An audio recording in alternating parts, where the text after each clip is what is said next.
First of all, I want to thank UPSC Times for letting me connect to you guys and share my strategy with you. Uh, you guys might be knowing ki I am Siddharth Kaushal first of all, and I have secured All India rank 749 this year in UPSC Civil Services exam, and maybe I will get IRS this time. So आपके जो भी questions हैं मैं उन्हें last में लूँगा, और अभी मेरे पास एक लिस्ट ऑफ क्वेश्चंस भी है जिन्हें मैं एड्रेस करूँगा पहले। तो स्टार्ट करें। एक बार आप कमेंट सेक्शन में बता दीजिए इज़ एवरीथिंग राइट और नॉट।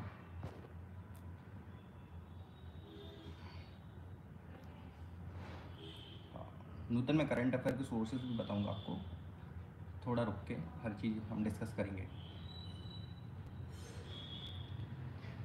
तो सबसे पहले तो मैं थोड़ा अपनी यूपीएससी जर्नी के बारे में बता दूं। तो मैंने अपनी जो 12th क्लास है वो 2018 में ख़त्म की थी, और उसके बाद ग्रेजुएशन जो है वो मैंने 2022 में की। 12th के बाद मेरा 1 साल का गैप रहा है, और ये मेरा 3rd अटैम्प्ट था यूपीएससी में। इसके पहले मैंने फर्स्ट अटैम्प्ट में मैं करीब 14 मार्क्स से मेंस में फ़ेल हो गया था, और 2023 का जो 2022 में और 2023 में मैं प्रीलिम्स ही पास नहीं कर पाया था। वो 0.6 मार्क्स से मैं फ़ेल हो गया था उसकी प्रीलिम्स में, और 2024 में फॉर्चुनेटली सारी स्टेजेस क्लियर हो गई फाइनली। तो पहले तो मैं एक मोटिवेशन बता दूं अपना कि मुझे मोटिवेशन कहाँ से मिला सिविल सर्विसेज की तैयारी करने के लिए। तो मेरे माता पिता जो हैं वो गवर्नमेंट सर्विसेज में हैं। मेरे माता जी जो है वो एक शिक्षक हैं, और पिताजी हैं वो पुलिस में हैं। तो शुरू से ही मैंने ऐसा माहौल देखा कि गवर्नमेंट सेक्टर में हमें किस टाइप की अपॉर्चुनिटीज़ मिलती हैं। जब पापा मम्मी बताते थे कि आज कलेक्टर साहब ने ये किया, एसपी साहब मिलने के लिए आए, एसपी साहब ने ये जो है काम किया ज़िले में, अच्छा। तो ये जो एक चीज़ थी ये मुझे हमेशा से मोटिवेट करती थी। और मैं आपको एक फ़नी इंसिडेंट भी बताऊं कि 4th या 5th क्लास में जस्ट अगर आवाज़ आ रही है जस्ट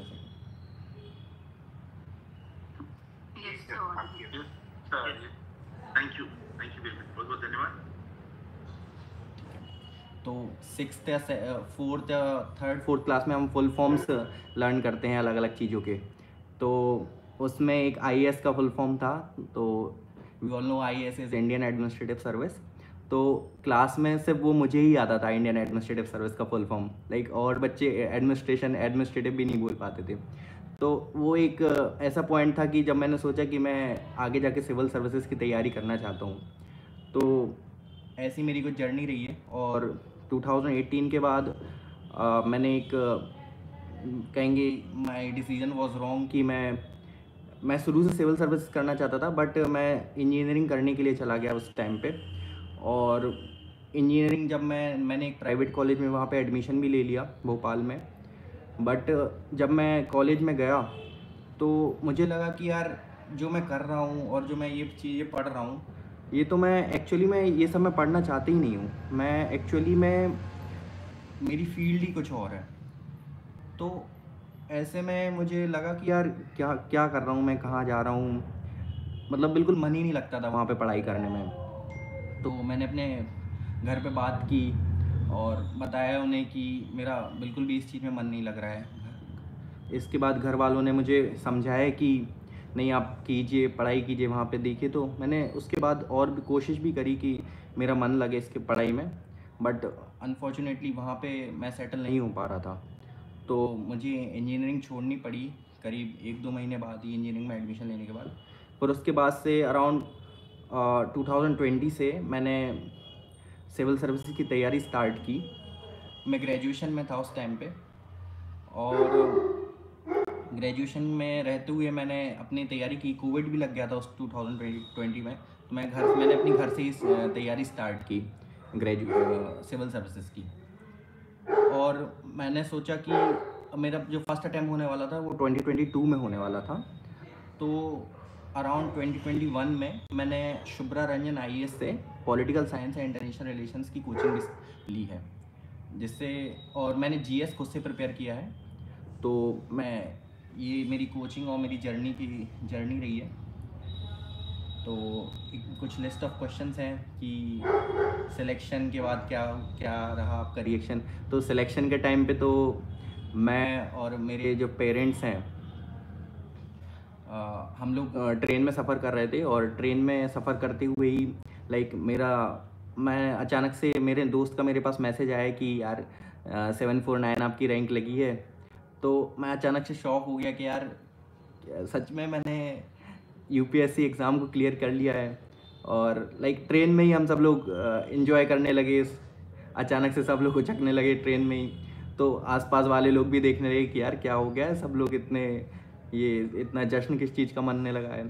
फिर हम लोगों ने और सबको बताया कि मेरा यूपीएससी क्लियर हो गया है, तो सब ने वहाँ भी कॉन्ग्रेचुलेट किया। तो वो एक मोमेंट बहुत ही ऐसा मोमेंट था कि यार इतने सालों की जो मेहनत थी वो फाइनली उसका रिज़ल्ट मुझे मिला है। क्योंकि इसके पहले 2 अटेम्प्ट मैं फ़ेल हो गया था, और लग रहा था कि यार कोई तो रैंक आ जाए, at least I should be in list this time. So ऐसा कुछ रहा मेरा। और अगर मैं अपनी सक्सेस जो है मेरी, उसके क्रेडिट की बात करूं तो मेरी जो मेहनत है और यूपीएससी की जो हमारी प्रिपरेशन है, वो केवल जो एस्पिरेंट की एक प्रिपरेशन होती है, वो केवल एस्पिरेंट ही नहीं करता है। उसके साथ में जो लोग रहते हैं वो भी उतनी ही मेहनत करते हैं। उन्हें भी कई चीज़ें सुनने को मिलती है, बट वो एक प्रोटेक्शन वॉल की तरह हमारे लिए काम करते हैं कि हम डिस्ट्रैक्ट ना हों इन सब चीज़ों से। तो ऑब्वियसली मेरे पेरेंट्स, मेरी सिस्टर और इन सब लोगों ने मेरा बहुत सपोर्ट किया। और मेरे कुछ फ्रेंड्स हैं जब भी मैं डीमोटिवेट फील करता था, तो मैं अपने फ्रेंड से बातें करता था और उन्हें बताता था कि कैसा मुझे लग रहा है कि आज टेस्ट में नंबर कम आए, या फिर मतलब हो मैं फेल हो गया एग्ज़ाम में। तो पेरेंट्स का, फैमिली मेम्बर्स का बहुत इम्पोर्टेंट रोल होता है कि ऐसा कहा जाता है कि हमें पूरी तरीके से कट के रहना है सिविल सर्विस की प्रिपरेशन के टाइम पे, सोसाइटी से और फ्रेंड्स ऑफ जो भी और लोग होते हैं। बट मुझे लगता है पूरी तरीके से नहीं कटना चाहिए लोगों से। एक स्मॉल ग्रुप से, जो जेन्युइन लोग हैं आपके आसपास, उनसे हमें कनेक्ट रहना चाहिए। क्योंकि अगर हम पूरी तरीके से कट करेंगे तो हम कई बार ना ऐसा होता है कि हम परसेप्शन क्रिएट करने लगते हैं अपने अंदर चीज़ों के बारे में, कि कोई हमारे बारे में ये सोचता है, वो मेरे बारे में ये सोचता है। क्योंकि प्रॉब्लम क्या है कि हमारा कम्युनिकेशन उनसे अच्छे से नहीं होता है। तो हम प्री कंसीव नोशन टाइप के बनाने लगते हैं लोगों के बारे में। तो मुझे लगता है कुछ जो जेन्युइन लोग हैं उनके साथ हमें कनेक्शन रखना चाहिए। और मैं तो शाम को घूमने भी जाता था, रोज़ शाम को, रोज़ तो नहीं, हर 2-3 दिन में शाम को घूमने जाता था दोस्तों के साथ, और इन्जॉय करता था। शाम को मैं 1-1.5 घंटे निकालता था जिसमें मैं घूम सकूं, चाय पी सकूं, दोस्तों के साथ बैठ के हम लोग बातें कर सकें। तो ये सब तो देखिए इम्पोर्टेंट है, पूरी तरीके से कट के नहीं रहना चाहिए। और अगर आप पूरी तरीके से कट के रहेंगे तो क्या होता है कि हमारी कम्युनिकेशन स्किल्स जो है वो डेवलप नहीं हो पाती हैं, हमारी वोकेबलरी डेवलप नहीं हो पाती है। पर्सनैलिटी, जो लोगों से इंटरेक्ट करने की एक वो क्वालिटी होती है, वो हमारे अंदर डेवलप नहीं हो पाती है अगर हम लोगों से इंटरेक्ट नहीं करेंगे। और ये सब चीज़ें लास्ट में जाके चेक होती हैं इंटरव्यू में। तो बहुत इम्पॉर्टेंट है कि हम इन सब चीज़ों पे ध्यान दें, और जो भी हमारे आसपास लोग हैं उनसे एक मिनिमल कनेक्शन रखें इस प्रिपरेशन में। सो ये कुछ मेरी जर्नी थी। एक और इम्पॉर्टेंट चीज़ मैं आपके साथ शेयर करना चाहता हूँ कि जब भी हम ऐसी किसी एग्ज़ाम की तैयारी करते हैं, यूपीएससी जैसे, या कुछ भी, कोई भी और एग्ज़ाम हो, नीट, आईआईटी भी हो सकता है, तो कई बार मुझे लगता है कि हमारे सामने चैलेंजेस आते हैं कई टाइप के, बहुत इस प्रिपरेशन के टाइम पे ज़रूर आते हैं यूपीएससी के। तो पता नहीं कैसा ये एग्ज़ाम है कि कुछ ना कुछ चैलेंजेस आपको देखने के लिए मिलते हैं, और आपको लगता है कि यार क्यों ये सब मेरे साथ ही क्यों हो रहा है, और मेरा जो डिसीज़न है यूपीएससी की तैयारी करने का, ये सही भी है या नहीं। तो मुझे लगता है कि इस टाइम पे हमें ये सोचना चाहिए कि जो भगवान हैं वो हमें टेस्ट कर रहे हैं, और ये यूपीएससी का जो एग्ज़ाम है ये भी हमें टेस्ट कर रहा है कि हम कितना ज़्यादा जो स्ट्रेस है वो झेल सकते हैं, कैसे हम चीज़ों को मैनेज कर सकते हैं। आप जब यूपीएससी निकालेंगे, एक आपके पास अथॉरिटी होगी, उतनी ही रिस्पॉन्सिबिलिटी होगी, और आपके जो डिसीज़न हैं वो एक बड़े तबके को इम्पैक्ट करेंगे। तो चीज़ें मैनेज करना आपको आनी चाहिए। कैसे आप प्रेशर सिचुएशन में डिसीज़न लेते हैं, कैसे कम टाइम में आप अपने जो भी रिसोर्सेज हैं उनका ऑप्टिमम यूटिलाइजेशन करके ज़्यादा से ज़्यादा आउटपुट गेन कर सकते हैं। और मेरी तो माताजी की भी तबीयत बहुत ख़राब रही 2023 में। हम करीब 5 महीने तक तो मैं दिल्ली में ही रहा उस टाइम पे। 2-3 मेजर ऑपरेशंस भी हुए मेरी माताजी के। और वो एक ऐसा टाइम था मेरी लाइफ का कि जब मुझे लग रहा था कि यार बस भगवान मेरी मम्मी सही हो जाएं और मैं यूपीएससी वगैरह सब छोड़ दूंगा, मैं घर जाना चाहता हूँ बस यहाँ से, हॉस्पिटल से। तो लेकिन ऐसा है कि उस टाइम ने उस टाइम जो वो टाइम था, कई सारी चीज़ें मुझे सिखा के गया कि कितनी भी स्ट्रेसिंग सिचुएशन हो जाए, हमें हमेशा होपफुल रहना चाहिए कि आज नहीं तो कल जो ये स्ट्रगल का फेस चल रहा है और ये जो बुरा फेस चल रहा है लाइफ में, ये ख़त्म होगा और आगे जाके अच्छा होगा कुछ ना कुछ। क्योंकि उस टाइम पे मैंने ये भी सीखा कि हमारी लाइफ में ना हर चीज़ बहुत ट्रांजिटरी होती है। ज़रूरी नहीं है कि अच्छा फेज़ कंटिन्यूसली चलता रहे, बुरा फेज़ भी कंटिन्यूसली चलता रहे। ये आप पे डिपेंड करता है, आपके माइंडसेट पे डिपेंड करता है कि आप कैसे चीज़ों को देखते हैं। तो ये एक बहुत इम्पॉर्टेंट फेज़ है। और अब आप जैसे एस्पिरेंट तैयारी कर रहे हैं, आप जैसे, तो आप अपने आप को एक स्ट्रॉन्ग बना के रखें इस प्रिपरेशन के टाइम पे, क्योंकि आपको प्रॉब्लम फेस करने को मिलेगी, ये डेफिनेट है। लेकिन आपको ऐसा नहीं है कि इन सब चीज़ों को देखकर आपको जो है अपनी प्रिपरेशन छोड़ दें, है ना।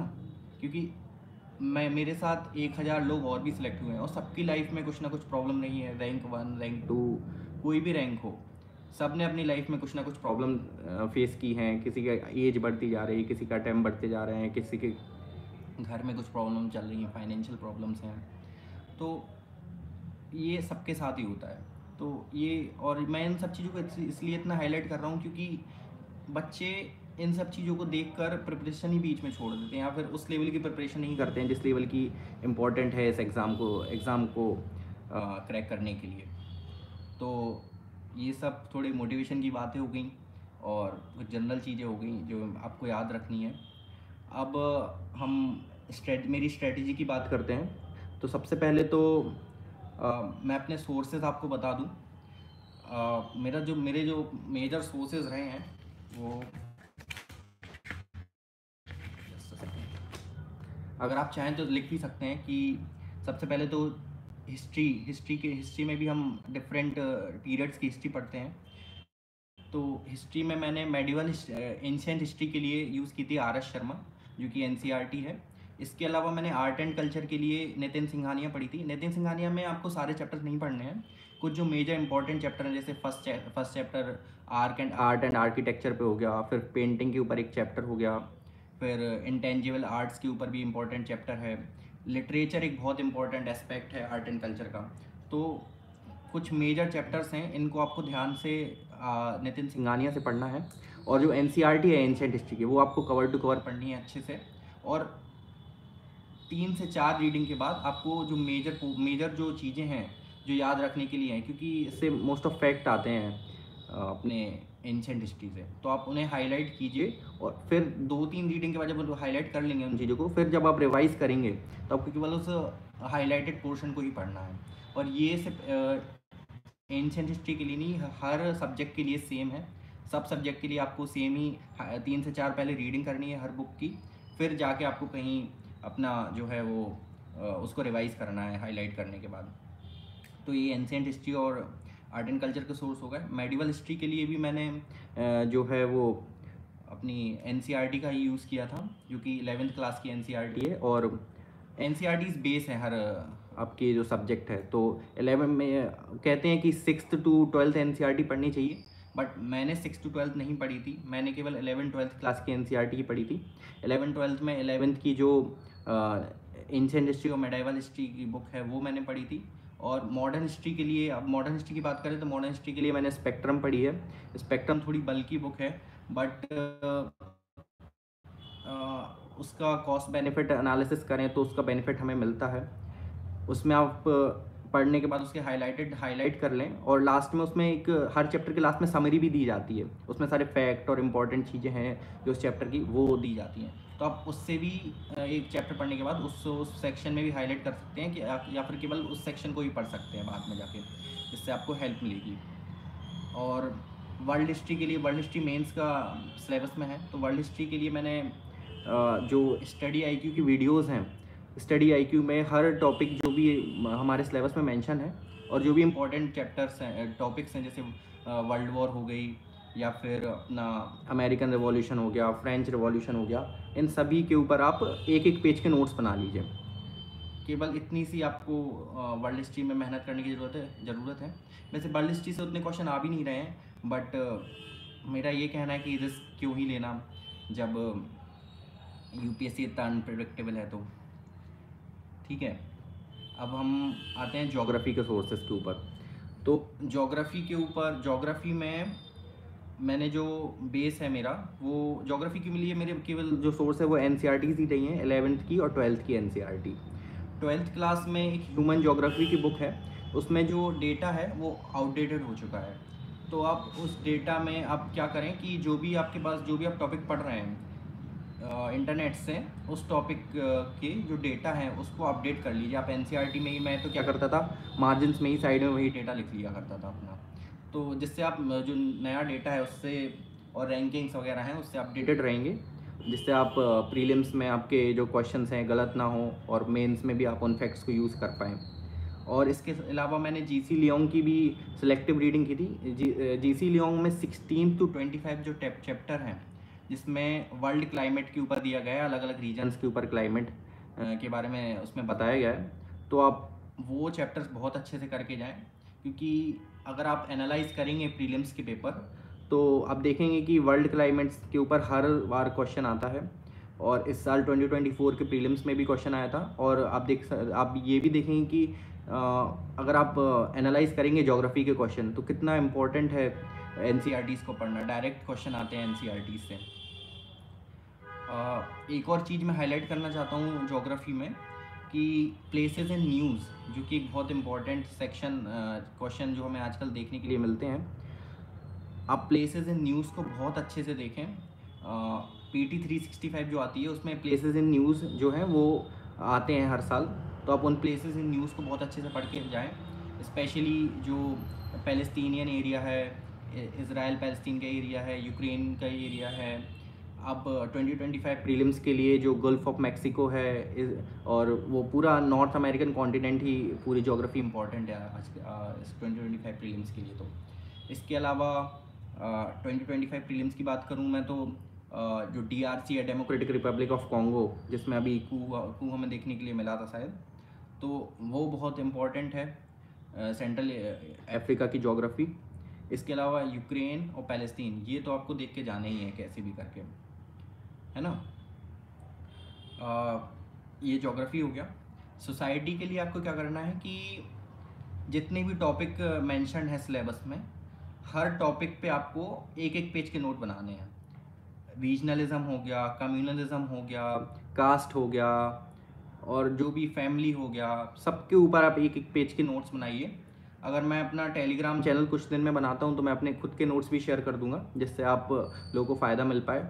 बट चीज़ यही है ना कि अगर आप खुद से नोट्स बनाएंगे तो आपको फ़ायदा ज़्यादा मिलेगा, क्योंकि जब हम नोट्स बनाते हैं तब भी हम कई सारी चीज़ें याद करते जाते हैं, है ना। तो खुद से नोट्स बनाए तो आपके लिए बहुत वो बेनिफिशियल रहेगा। इसके अलावा सोसाइटी में बहुत इंपॉर्टेंट चीज़ ये होती है कि हम एग्जाम्पल ऐड करते रहें अपने नोट्स में। तो आप एग्जाम्पल ज़रूर अपने नोट्स हैं उनमें ऐड करते रहिए। एग्जाम्पल के लिए आप क्या कीजिए कि जो टॉपर्स की कॉपीज़ हैं, टॉपर्स की कॉपी का यूज़ कीजिए और अपने जो एग्जाम्पल हैं उसमें अपडेट करते रहिए। मैं तो यही करता था। इसके अलावा न्यूज़पेपर और जो भी सोर्सेज हैं मैं और शेयर करूँगा, तो आप उनके थ्रू एग्जाम्पल ऐड कर सकते हैं अपने। अब जल्दी जल्दी मैं थोड़ा बताता हूँ अपने सोर्सेज को। पॉलिटी के लिए मैंने लक्ष्मीकांत यूज़ की थी। इसके अलावा मेंस के लिए अगर मैं बात करूँ तो पॉलिटी में लक्ष्मीकांत में क्या है, फैक्ट हैं बहुत सारे, तो प्रीलिम्स में तो काम में आ जाते हैं, लेकिन वो मेंस में काम नहीं आते हैं। तो आप क्या कीजिए कि किसी भी एक कोचिंग का मटेरियल यूज़ कर सकते हैं, पॉलिटी और गवर्नेंस दोनों के लिए ही। गवर्नेंस में भी आपको हर टॉपिक पे एक एक पेज के नोट्स बनाने हैं जो भी सिलेबस में दिए गए हैं। आप क्या कीजिए, अगर मैं यूज़ बताऊं तो आप विज़न का मटेरियल यूज़ कर सकते हैं, जिसमें आप सारे जो टॉपिक्स हैं उनके ऊपर एनालिसिस उनकी पढ़ें। जैसे प्रेसिडेंट है तो प्रेसिडेंट को रबर स्टैम्प क्यों कहते हैं, इसके आर्ग्यूमेंट्स क्या हैं, कॉलेजियम सिस्टम से के रिलेटेड जो डिबेट है वो क्या है, बेनिफिट्स, इसके चैलेंजेस क्या हैं, वे फॉरवर्ड क्या है। तो आपको ऐसे नोट्स बनाने हैं हर चीज़ के ऊपर। और कोशिश कीजिए कि आप एक पेज में हर चीज़ के नोट्स बना पाएँ। जैसे कॉलिजन सिस्टम है तो कॉलिजन सिस्टम के ऊपर तो मैंने एक पेज का ही, मतलब पेज के एक साइड में ही पूरा नोट बना लिया था और उसी को मैं हर जगह लिख के आता था। उसी में आप साइड में मार्जिन छोड़ दें, जैसे अगर ये पेज है तो आप साइड में ऐसे लाइन बना के यहाँ पे अपने नोट्स बनाइए और यहाँ पे ये स्पेस खाली छोड़ दीजिए, जिसमें आप लास्ट में यहाँ पे एग्जाम्पल ऐड कर सकें। तो ये पॉलिटी हो गया। आईआर के लिए तो मुझे ज़्यादा नहीं पढ़ना पड़ा था क्योंकि मेरा optionally political science and international relation रहा है। लेकिन मैं आपको जनरली बताऊं तो अगर आप मेंस 365 यूज़ करें तो मेंस 365 इनफ है इंटरनेशनल रिलेशंस को तैयार करने के लिए। और इंटरनेशनल रिलेशन में इजी क्वेश्चन आते हैं जो कि बहुत ज़्यादा न्यूज़ में रही हैं, ऑर्गेनाइजेशंस वगैरह या फिर इशू जो चल रहा है वही हमें देखने के लिए मिलता है मोस्टली। अब GS3 की बात करें तो GS3 में इकोनॉमी के लिए मैंने मृणाल सर के नोट्स मैंने नहीं पढ़े थे, लेकिन अगर आप चाहें तो मृणाल सर के नोट्स यूज़ कर सकते हैं। मैंने रमेश सिंह पढ़ी थी क्योंकि मैं पहले रमेश सिंह पढ़ चुका था। अगर मेरे पास पहले मृणाल सर के नोट्स आ जाते तो मैं मृणाल सर के नोट्स ही यूज़ करता। बट ठीक है, रमेश सिंह भी अच्छी है, आपको उसको यूज़ कर सकते हैं। इकोनॉमी में भी मेंस के लिए मैं आपको बताऊं तो आप मेंस 365 यूज़ कर सकते हैं और साथ में आप किसी कोचिंग का एक मटेरियल यूज़ कर सकते हैं जिससे आपको किसी जो इम्पोर्टेंट टॉपिक्स हैं जैसे अनएम्प्लॉयमेंट, पॉवर्टी, इनके ऊपर आपको थोड़ा बहुत मटेरियल यूज़ कॉस्ट एनालिसिस आपको मिल पाए, जिससे आप अच्छे आंसर लिख पाए मेंस के ऊपर। फिर आता है इंटरनल सिक्योरिटी के लिए भी एक बुक है, आई थिंक IPS ने लिखी है। वो बुक मैंने यूज़ की थी एक बेसिक अंडरस्टैंडिंग के लिए, और इसके ऊपर भी हर टॉपिक के ऊपर टेररिज्म हो गया, मनी लॉन्ड्रिंग हो गया, सबके ऊपर एक एक पेज के नोट्स बनाए थे मैंने। इसके अलावा सेम ही स्ट्रेटजी मैंने एनवायरनमेंट के लिए भी यूज़ की थी। एनवायरनमेंट में कुछ इंपॉर्टेंट टॉपिक्स हैं जो आपको पढ़ना ही है, जैसे वेटलैंड्स के ऊपर हो गया, क्लाइमेट चेंज हो गया, बायोडाइवर्सिटी हो गया। इन सब के ऊपर आपके सबके जो टॉपिक्स हैं, इन सब के टॉपिक्स के ऊपर आपके पास एक एक पेज के नोट्स होने चाहिए। इसके अलावा एनवायरनमेंट हो गया, इकोनॉमी हो गया, इंटरनल सिक्योरिटी हो गया, एग्रीकल्चर बहुत इंपॉर्टेंट पार्ट है इसका। तो एग्रीकल्चर के लिए भी सेम ही सोर्स है, सेम ही स्ट्रेटजी है कि आप टॉपिक को उठाइए सिलेबस के और सबके ऊपर नोट्स बनाइए। अब आते हैं GS4 के ऊपर। GS4 में मुझे लगता है कि अब जो ट्रेडिशनल स्ट्रेटजी थी कि हर टॉपिक के ऊपर हम एक एक नोट्स बना लें, हर टॉपिक जो एटीट्यूड है उसके ऊपर एक नोट्स बना ले, ये नोट्स आपको ऐसे ही बनाने हैं अभी भी, बट आंसर हम ऐसे नहीं लिख सकते हैं कि बस क्योंकि बहुत एनालिटिकल क्वेश्चंस आ रहे हैं। अगर आप देखें मेंस के 2022 के मेंस देखें, अगर आप 2024 का मेंस देखें तो बहुत ही एनालिटिकल क्वेश्चंस आ रहे हैं और टेक्नोलॉजी से रिलेट करके भी कई सारे क्वेश्चन पूछे जा रहे हैं। जैसे आर्टिफिशियल इंटेलिजेंस के ऊपर आया था क्वेश्चन इस बार। तो इसके लिए आप क्या कीजिए ना कि आप आंसर राइटिंग ज़्यादा से ज़्यादा प्रैक्टिस करने की कोशिश कीजिए और अपने जो एक कोचिंग का मटेरियल है, किसी भी कोचिंग का आप मटेरियल यूज़ कर सकते हैं, विज़न का आप यूज़ कर सकते हैं। आप थोड़ी डाइवर्स चीज़ें पढ़ने की कोशिश कीजिए। इसके लिए आप जब भी आप अपने जो आंसर हैं उसमें डाइवर्सिटी ला सकेंगे, तो आप कोचिंग का मटेरियल इसके लिए यूज़ कर सकते हैं। और इसके अलावा केस स्टडी की मैं अप्रोच आपको बताऊंगा, अभी रुक के थोड़ा। तो ये मेरे सोर्सेज हो गए। अब ऑप्शनल के लिए मैं आपको बता दूं, ऑप्शनल के लिए कमेंट में कई सारे क्वेश्चन पूछे जा रहे हैं बहुत देर से। ऑप्शनल के लिए मैंने शुभ्रा रंजन IAS की कोचिंग की थी, political science and international relations की। उसमें मैंने मैम के नोट्स यूज़ किए हैं केवल, और कुछ मैंने यूज़ नहीं किया पॉलिटिकल साइंस के लिए, क्योंकि मैम के नोट्स ही इतने बल्कि हैं और लाइक इतने कॉम्प्रहेंसिव हैं कि उससे सारा सिलेबस कंप्लीट कर सकते हैं हम। और लास्ट में जो मैम का क्रैश कोर्स होता है, मेंस जो जो भी कैंडिडेट्स प्रीलिम्स क्लियर कर लेते हैं उनके लिए क्रैश कोर्स करवाती है मैम मेंस के लिए। तो मैंने वो क्रैश कोर्स ज्वाइन किया था, जिसमें मैम जो करंट के टॉपिक हैं उनके ऊपर हमें मटेरियल प्रोवाइड कर देती हैं, और वो मटेरियल ही हम रिप्रोड्यूस कर सकते हैं एंड में जाके पेपर में। ठीक है, अब कुछ और क्वेश्चंस मैं आपको बताता हूँ। ठीक है, ऑप्शनल चूज़ कैसे करें, ये एक इम्पॉर्टेंट क्वेश्चन है। तो ऑप्शनल चूज़ करने के लिए आपके पास दो बहुत ही इम्पॉर्टेंट ऑप्शनल के लिए बहुत ही इंपॉर्टेंट दो चीज़ें हैं। ऑप्शनल में सबसे पहले तो आपको ये देखना चाहिए कि ऑप्शनल में मार्किंग कैसी आ रही है, या फिर थोड़ा आपका बैकग्राउंड रहा है कि नहीं उस ऑप्शनल को पढ़ने में। ठीक है, और मार्किंग भी आप थोड़ा देखिए कि लेंथ कितनी है ऑप्शनल की, आप एक पर्टिकुलर टाइम पीरियड में उस ऑप्शनल को कवर कर पाएंगे या नहीं। दूसरा जो कि बहुत बहुत इंपॉर्टेंट फैक्टर है वो है इंटरेस्ट, क्योंकि ऑप्शनल एक ऐसा सब्जेक्ट है जिसमें हम graduation level, post graduation level का भी पढ़ते हैं, तो बहुत बल्कि हो जाता है ऑप्शनल को पढ़ना। तो ऐसे में अगर आपको इंटरेस्ट नहीं होगा ऑप्शनल पढ़ने में तो थोड़ा डिफ़िकल्ट होगा बाद में आपको।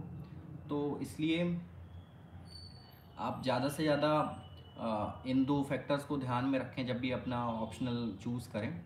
मेरा तो इंटरनेशनल रिलेशंस और PSIR को चूज़ करने का यही रीज़न था कि मुझे इंटरनेशनल रिलेशन में बहुत ज़्यादा इंटरेस्ट है, और मुझे मज़ा आता है कि देश दुनिया में क्या चल रहा है, थ्योरीज़ कैसे बनाई गई हैं, जस्टिस, इक्वालिटी, थिंकर्स क्या कहते हैं, इन सब चीज़ों के बारे में अलग अलग। तो ये बहुत ही बहुत ही इंटरेस्टिंग होता है ये सब्जेक्ट।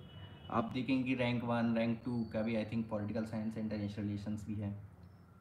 ठीक है, अब हम आते हैं ये सब नोट्स की स्ट्रेटेजी मैंने आपको बताई दी है, नोट्स कैसे बनाने हैं मेंस के स्पेशली। तो आप एक एक पेज के सारे नोट्स बनाइए। इसके अलावा अब थोड़ा मैं प्रीलिम्स की बात करता हूँ, फिर मैं मेंस के ऊपर आता हूँ। तो प्रीलिम्स के लिए आपको क्या करना है, मेरी क्या स्ट्रेटजी रहती थी कि प्रीलिम्स के पहले कोई जो बेसिक बुक्स हैं मैं उन्हें बहुत अच्छे से थॉरली रीड करूँगा। एक रीडिंग करने के बाद मैं PYQs देखता था उस सब्जेक्ट के या उस टॉपिक से रिलेटेड। फिर मैं देखता था कि किस टाइप की क्वेश्चन उससे पूछे जाते हैं। फिर मैं जब इन सब PYQ को जब मैंने एनालाइज़ किया, फिर मैं वापस आता था अपनी बुक्स के ऊपर, फिर मैं एक दो बार उन बुक्स को रीड करके उन्हें हाईलाइट किया करता था, जिससे मुझे ये पता चले कि यार किस सेक्शन को हमें वो है फोकस करना है एक पर्टिकुलर टॉपिक के ऊपर। क्योंकि कई बार क्या होता है कि हम पढ़ते जाते हैं और हमें समझ में भी नहीं आता है कि, या हमें समझ नहीं आता है कि हम सही डायरेक्शन में पढ़ रहे हैं या नहीं। और ऐसे में ही कई बार हम गलत डायरेक्शन में पढ़ते जाते हैं, और फिर एक्चुअल जब वो पेपर होता है और हम उसमें क्वेश्चन सॉल्व नहीं कर पाते हैं, फिर हम डिमोटिवेट हो जाते हैं। तो अब इस चीज़ को बहुत एम्फेसाइज करें कि आप PYQs को ज़रूर देखें, चाहे वो मेंस के हों चाहे वो प्रीलिम्स के हों। PYQs जो है वो बेस्ट सोर्स है UPSC को आइडेंटिफाई करने का, UPSC को इंटरनली क्या UPSC सोचता है, कैसी UPSC सोचता है, इन सब चीज़ों का बहुत अच्छे से PYQ के थ्रू समझ सकते हैं। ठीक है, अब प्रीलिम्स के जब आप पढ़ लेंगे, फिर भी आप कितना भी पढ़ लें, आप 10 साल भी प्रीलिम्स की तैयारी कर लें, फिर भी जो एक्चुअल पेपर होगा उसमें आपको 40 to 45 क्वेश्चन से ज़्यादा बनेंगे नहीं। अब ऐसे में इम्पॉर्टेंट है कि उन 2 आवर्स में आपका माइंडसेट कैसा है। अगर आप काम माइंडसेट से पेपर करेंगे ना, तो आप 45 से 80 आराम से कर पाएंगे, और आपके कई एटलीस्ट 60 क्वेश्चन 60-65 आपके सही भी हो जाएंगे। तो उन 2 आवर्स में आपका माइंडसेट कैसा है, आप काम है या नहीं, आप जनरली जो लॉजिकली आप ऑप्शंस को एलिमिनेट कर पाते हैं नहीं, ये बहुत इंपॉर्टेंट रोल प्ले करता है प्रीलिम्स के पेपर में। प्रीलिम्स और इसके अलावा आप इस सब चीज़ों की पहले से ही प्रैक्टिस करके जाइए कि यार मतलब खुद से कहिए, और एक पेपर पे लिखिए यार कि मैं कितना भी टफ़ पेपर आ जाए, मैं उन 2 आवर्स में बिल्कुल काम रहूँगा। पेपर अगर कोई टफ़ आएगा तो सबके लिए ही टफ़ होगा, केवल मेरे लिए टफ़ नहीं होगा। और प्रीलिम्स के जब वो हम बैठते हैं, तो जब हमसे 10-12 क्वेश्चन नहीं बनते हैं तो हम डीमोटिवेट फील करने लगते हैं कि यार क्या हो रहा है, कैसे हो पाएगा, अब तो सब लोग और करते जा रहे हैं। बट ये देखिए ना कि क्या पता वो 10 क्वेश्चन UPSC ने ऐसे सेट किए हों कि जिससे आपका माइंडसेट पूरा हिल जाए, है ना। तो क्वेश्चन ही ऐसे सेट किए जाते हैं। तो इसमें आपको क्या करना है, पूरी एक बार पहले 100 क्वेश्चन को पूरा गो थ्रू कीजिए, फिर लास्ट में जाके देखिए कि आप कितने पहले इटरेशन में आप कितने क्वेश्चन सॉल्व कर पाए हैं। अगर आप 40 क्वेश्चन भी कर पाते हैं फर्स्ट इटरेशन में, देन इट इज़ ओके। फिर उसके बाद आप सेकेंड और थर्ड इटरेशन में आप आगे बढ़िए, है ना। ये बहुत इंपॉर्टेंट है प्रीलिम्स की तैयारी करने के लिए। और प्रीलिम्स के लिए एक और इम्पॉर्टेंट चीज़ है कि लॉजिकल रीजनिंग जो ट्रिक्स हैं, आप किसी भी यूट्यूब चैनल पे जाके देख सकते हैं। जैसे मैंने तो वरुण सर की देखी थी, जो कि सारथी IAS चलाते हैं, तो उनकी आप लॉजिकल रीजनिंग ट्रिक्स हैं वो देख सकते हैं। बहुत इंपॉर्टेंट रोल प्ले करती हैं वो भी प्रीलिम्स को पेपर सॉल्व करने के लिए। अब एक और इम्पॉर्टेंट जो सेकंड पेपर है, जो कि सबके लिए नाइटमेयर होता है, तो सी सेट का। तो सी सेट के लिए आप क्या कीजिए, आप कुछ बेसिक जो नोट्स हैं सी सेट के, या मैं सी सेट का ही बता रहा हूँ, सी सेट के ऊपर बेसिक नोट्स जो हैं वो तैयार कर लें। एक कुछ टॉपिक्स के ऊपर, जैसे यूनिट डिजिट फाइंड करना हो गया, कैलेंडर हो गया, फिर आपका परसेंटेज हो गया, एवरेज हो गया, इन सब की एवरेज जो बेसिक फार्मूलाज हैं वो एक पेज पे सब आप लिख लीजिए, जिससे आपको बेसिक क्वेश्चन जो है वो सॉल्व करना बन जाए। इसके और इसमें सी सेट में एक जो इम्पोर्टेंट रोल प्ले करता है वो है कि आप पेपर कैसे सॉल्व कर रहे हैं, वो 80 क्वेश्चन को आप कैसे सॉल्व कर रहे हैं उन 2 आवर्स में, है ना। तो मेरी स्ट्रेटजी, मेरी भी बहुत अच्छी तो नहीं है मैथ रीजनिंग, तो मैं क्या करता था, मेरी इंग्लिश कॉम्प्रहेंशन जो सॉल्व करने की वो है वो अच्छी है। तो मैं क्या करता था, पहली इटरेशन में सारे इंग्लिश कॉम्प्रहेंशन जो है वो 28 आई थिंक आते हैं, तो मैं सारे ही सॉल्व कर देता था। और जब मैं इंग्लिश कॉम्प्रहेंशन को सॉल्व कर रहा होता था, तब मैं बीच बीच में देखता जाता था कि कौन कौन से जो क्वेश्चंस हैं वो इजी से मुझे दिख रहे हैं मैथ और रीजनिंग के, तो मैं उनके ऊपर सर्कल मार्क करता जाता था, जिससे जब सारे इंग्लिश कॉम्प्रहेंशन ख़त्म हो जाए फिर मैं आऊँ वापस और ये जो इजी से क्वेश्चन मैंने आइडेंटिफाई किए हैं सिर्फ इन्हें सॉल्व करूँ। यही मेरी 2024 में स्ट्रेटजी रही है, यही 2022 में भी स्ट्रेटजी रही है। 23 का छोड़ते हैं, वो अलग ही सिस्टम था उसका। तो इंग्लिश कॉम्प्रहेंशन को आप नेगलेक्ट मत कीजिए, केवल मैथ और रीजनिंग के पीछे बिल्कुल मत भागिए। आप इंग्लिश कॉम्प्रहेंशन को बहुत अच्छे से आप PYQs के थ्रू आप उनके ऊपर पकड़ बना लें, जिससे आपके ज़्यादा से ज़्यादा जो इंग्लिश कॉम्प्रहेंशन है वो सही निकले। और सी सेट में मैं आपको सोर्स, एक बहुत अच्छा सोर्स बता दूं कि PWIS की सी सेट की वीडियोस डली हैं सर का, मुझे एग्जैक्टली अभी नाम ध्यान नहीं है। तो PWIS की वीडियोस डली हैं सी सेट के ऊपर, PWIS सी सेट डालेंगे, उन्होंने सारे ही टॉपिक्स के ऊपर एक एक वीडियो बनाई है। आई थिंक 50 या 40 मिनट्स की सारी वीडियोस हैं, तो आप उन सारी वीडियोस को देख लें, जिससे आपको एक पैटर्न समझ में आएगा कि UPSC जो सी सेट है वो कैसे क्वेश्चन फॉर्म करता है। क्योंकि यहाँ पे SSC वाला सिस्टम नहीं चलता कि हम फॉर्मूले रट के चले जाएं और फॉर्मूले में वैल्यूज़ रखें और हो जाए। UPSC इस टाइप के क्वेश्चन पूछ रहा है कि हमें एक एक नंबर लिख के पर्टिकुलर उन्हें सॉल्व करना पड़ेगा। तो ऐसे आपको सी सेट की तैयारी करनी है। और प्रीलिम्स में बहुत इंपॉर्टेंट है, 60% आपकी पढ़ाई है और 40% आपका माइंडसेट है कि आप कैसा माइंडसेट उन 2 आवर में हम रखेंगे। तो माइंडसेट स्टेबल रखने में, काम रखने में बहुत वर्क कीजिए प्लीज़, बहुत इंपॉर्टेंट है ये प्रीलिम्स, क्योंकि इसी में सबसे ज़्यादा लोग बच्चे फेल हो जाते हैं।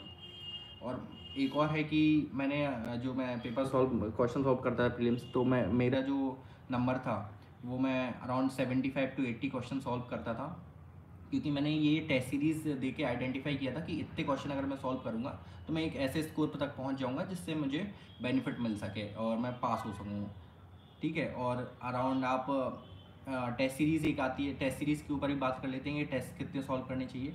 तो मैंने अराउंड 30 to 35 टेस्ट सॉल्व किए थे, इतने इनफ हैं अगर आप किसी भी एक कोचिंग की टेस्ट सीरीज़ ज्वाइन करते हैं। पर टेस्ट सीरीज़ के जो मार्क्स हैं उनसे आप प्लीज़ डीमोटिवेट नहीं होइए, क्योंकि टेस्ट सीरीज़ जरूर जानबूझ के ऐसे फॉर्म की जाती हैं कि आपके कम मार्क्स आएँ। वो आपको रेडी करने के लिए होती हैं कि आप किसी भी, अगर प्रीलिम्स का पेपर कैसा भी आ गया, आप वहाँ पे प्रॉब्लम फेस ना करें या फिर आप अचानक से डर ना जाए पेपर को, तो उसको आप प्लीज़ उसको दिमाग पे ना लें। तो इट्स मी, जो कि आपका क्वेश्चन है सी सेट के ऊपर, मैं यही बता रहा हूँ कि आप पहले इंग्लिश कॉम्प्रहेंशन जल्दी से आप प्रैक्टिस कीजिए। अभी PYQs को लेके पिछले 5 से एक पेपर उठाइए पिछले साल का, पूरा पेपर सॉल्व करने की कोशिश कीजिए। जैसे मैंने बताया आपको कि आप पहले कॉम्प्रिहेंशन सारे सॉल्व कर दें, फिर उस बीच में आइडेंटिफाई करें इजी से मैथ के और रीजनिंग के क्वेश्चन, फिर आके वो मैथ रीजनिंग के क्वेश्चन सॉल्व करें। मेरा क्या होता था कि मैं 40 to 45 मिनट्स में सारे इंग्लिश कॉम्प्रिहेंशन सॉल्व कर देता था, और जो भी टाइम बचता था उसमें मैं मैथ और रीजनिंग करता था। अराउंड 45 to 50 क्वेश्चन भी अगर आप करते हैं 45 to 50 क्वेश्चन, तो आप एक सेफ स्कोर सी सेट में अचीव कर पाएंगे।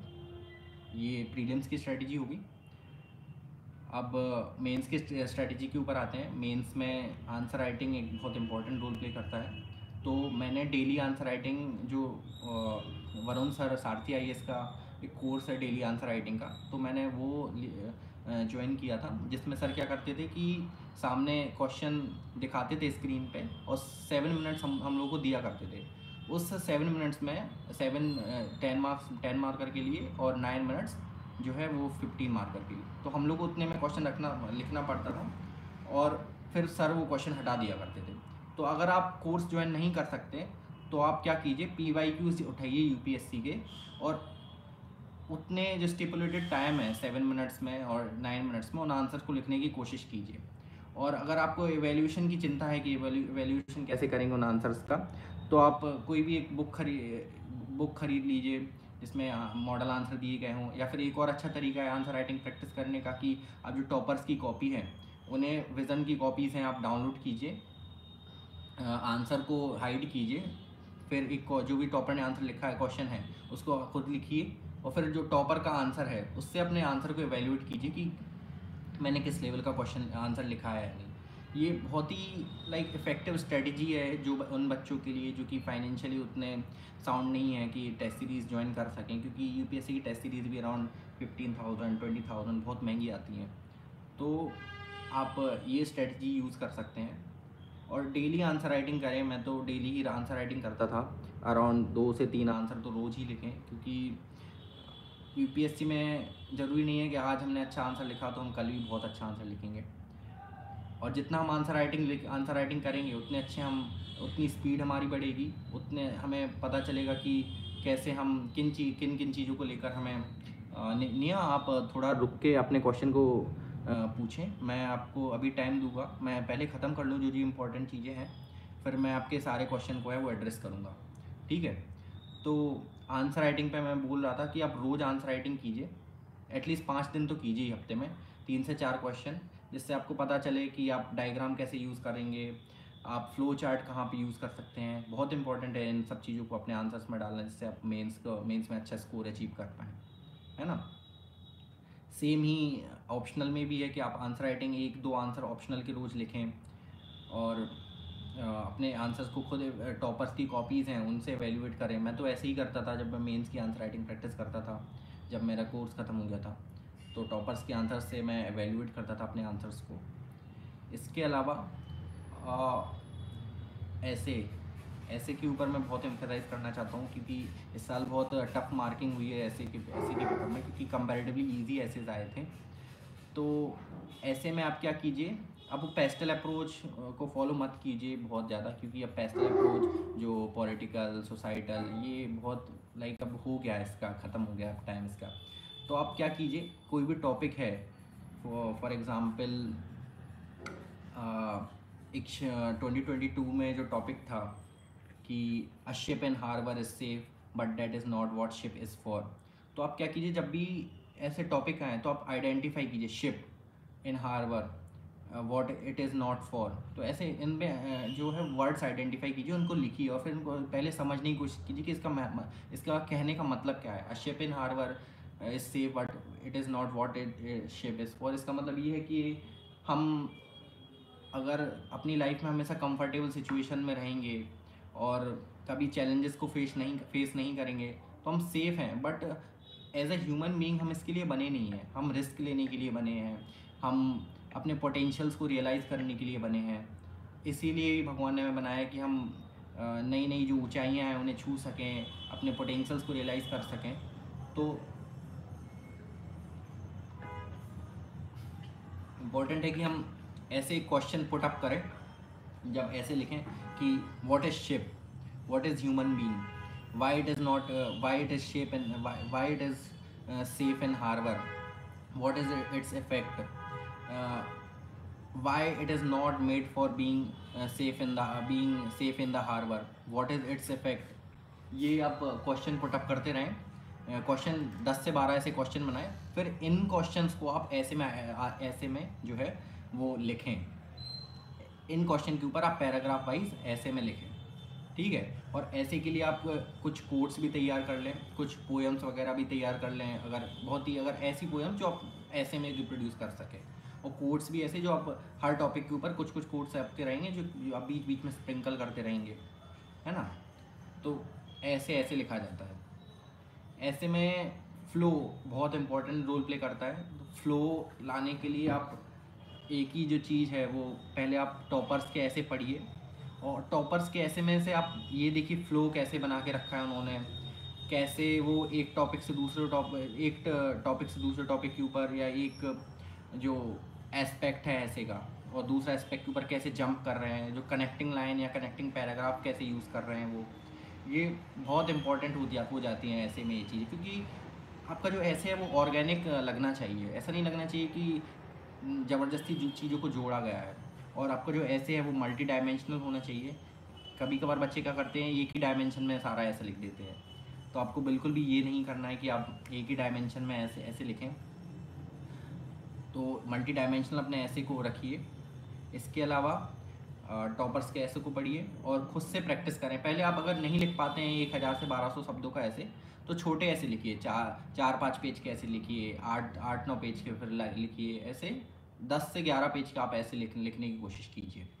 और अगर आप ले सकें तो ऐसे की एक टेस्ट सीरीज़ ले लीजिए। जो आप मेंस की टेस्ट सीरीज़ लिखेंगे उसमें आप ऐसे की टेस्ट सीरीज़ भी लीजिए, और जिससे आप अपने जो एसेज हैं उन्हें वैल्यूएट करवा सके बाद में। तो ये मेरी ऐसे की स्ट्रेटजी थी। अब आते हैं ऑप्शनल के ऊपर। ऑप्शनल के ऊपर देखो यार, ये सबके डिफरेंट होता है। मेरा PSIR ऑप्शनल था, तो ऑप्शनल के लिए मैंने शुभ्रा रंजन के मैम के नोट्स यूज़ किए थे, मैं बता चुका हूँ। और ऑप्शनल को आप बहुत अच्छे से पढ़िए, क्योंकि ऑप्शनल बहुत इंपॉर्टेंट रोल प्ले करेगा आपके ओवरऑल जो मेंस के मार्क्स हैं। और ऑप्शनल में आप टॉपर्स की कॉपीज़ पढ़िए, ये तो है ही, टॉपर्स की कॉपीज़ को पढ़ना। और आंसर राइटिंग भी ऑप्शनल के लिए बहुत इम्पोर्टेंट है। इसके अलावा ऑप्शनल में जो हम क्या एक गलती करते हैं, वो हम GS की अप्रोच यूज़ करना GS की अप्रोच जो है वो यूज़ करने लगते हैं, पॉइंट वाइज में लिखने लगते हैं। या फिर मैं आपको बताता हूँ सर्विस चॉइस के बारे में थोड़ा रुक के। तो ऑप्शनल में हमें GS की आंसर राइटिंग की जो अप्रोच है उसको लेके नहीं आना है। हमें ऑप्शनल में थोड़ा थ्योरेटिकल आंसर्स लिखने चाहिए। थ्योरेटिकल आंसर लिखने के लिए हमें थ्योरीज़ को बहुत अच्छे से हमें आनी चाहिए। थ्योरीज़ को हमें यूज़ करना आना चाहिए, स्पेशली PSIR में जो थ्योरीज़ होती हैं जस्टिस के ऊपर, इक्वालिटी के ऊपर, या फिर IR की जो थ्योरीज़ हैं उन्हें हमें बहुत अच्छे से यूज़ करना आना चाहिए। Ravindra, I have already answered this query of yours by UPSC. So आप इस चीज़ को बहुत ध्यान में रखें कि आप कैसे PSIR में थ्योरीज़ का यूज़ करते हैं। और आप स्कॉलर्स हैं उनके पीछे मत भागिए। न्यूज़पेपर में जो कई सारे हम स्कॉलर्स रोज़ रोज़ पढ़ते हैं, तो उनके पीछे मत भागिए। आप देखिए कि थिंकर्स, जैसे आपको आना चाहिए मीर शाइमर को कैसे यूज़ करें हम, ठीक है, केनेथ वॉल्स को कैसे यूज़ करें, इन्होंने क्या लिखा है, इनकी जो चीज़ें इन्होंने बोली हैं ये मैटर करती हैं अपने आंसर्स में, ना कि हम किसी रैंडम थिंकर को उठा लाएं न्यूज़पेपर में और उसको कोट करने लगे अपने आंसर्स में, है ना। तो थ्योरीज बहुत अच्छे से लिखी, और पैराग्राफ, मैं तो पैराग्राफ फॉर्मेट में आंसर लिखता था। आप बीच बीच में पॉइंट यूज़ कर सकते हैं, बट ऑप्शनल में ट्राई करें कि आप पैराग्राफ फॉर्मेट में आंसर लिखें अपना, है ना। और एक और चीज़, मैं मेंस के जो पेपर है उसमें एक इम्पॉर्टेंट चीज़ आपको याद दिलाना चाहता हूँ कि जब भी आप मेंस का पेपर अटैम्प्ट करें तो आप जो सबसे अच्छा आपको क्वेश्चन आता है उससे आप स्टार्ट करें अपने मेंस के आंसर में, अपने जो मेंस का पेपर है। क्योंकि आप शुरू के जो 2-3 आंसर अगर बहुत अच्छे से लिखेंगे ना, तो आपको खुद में कॉन्फिडेंस आएगा कि यार मैंने आंसर अच्छे लिखे हैं, और आपकी ना एक लय बनती जाएगी आंसर को लिखने की, फिर जल्दी जल्दी जल्दी जल्दी, है ना। तो आप जो ईजीएस्ट लगता है आपको आंसर, जो आपको सबसे अच्छा आता है मेंस के पेपर में, उसको सबसे पहले लिखना चाहिए, फिर वो 10 मार्कर हो या 15 मार्कर। मैं ऐसे ही करता था, पहले इजी क्वेश्चंस को आइडेंटिफाई करता था और ईजीएस्ट क्वेश्चन से स्टार्ट करता था जो मुझे सबसे अच्छे से आते हैं, और फिर मैं ऐसे मेंस के पेपर को अटैम्प्ट किया करता था, और इससे ही मैं सारे अपने मेंस के पेपर उन्हें कंप्लीट कर पाए।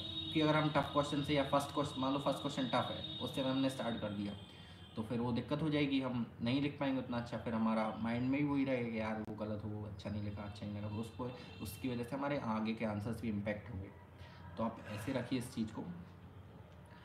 अब मैंने अपनी मोस्ट ऑफ स्ट्रेटजी शेयर कर दी है कि क्या मेरी स्ट्रेटजी रही है। अब थोड़ा हम आपके जो कमेंट में क्वेश्चंस हैं उन्हें ले लेते हैं। देखो, क्वेश्चन एक्स्ट्रा मार्क लाने के लिए इम्पॉर्टेंट है कि आप एग्जाम्पल्स का यूज़ करें अपने क्वेश्चंस में, फ्लो चार्ट का और डायग्राम का बहुत यूज़ करें। इनके लिए आप क्या, फ्लो चार्ट डायग्राम को देखने के लिए आप क्या करें कि टॉपर की जो कॉपीज़ होती हैं ज़्यादा से ज़्यादा उन्हें देखें, है ना। और टॉपर की कॉपी में जो डायग्राम है, सीधे के सीधे कॉपी आप उन्हें अपने नोट्स में कर लीजिए। लाइक मैं तो ऐसे ही करता था, सीधे के सीधे टॉपिक्स उठाता था, जो डायग्राम या फ्लो चार्ट मुझे दिखते थे या एग्जाम्पल दिखते थे, तो मैंने उठाता था, अपने आंसर में लिख लेता था।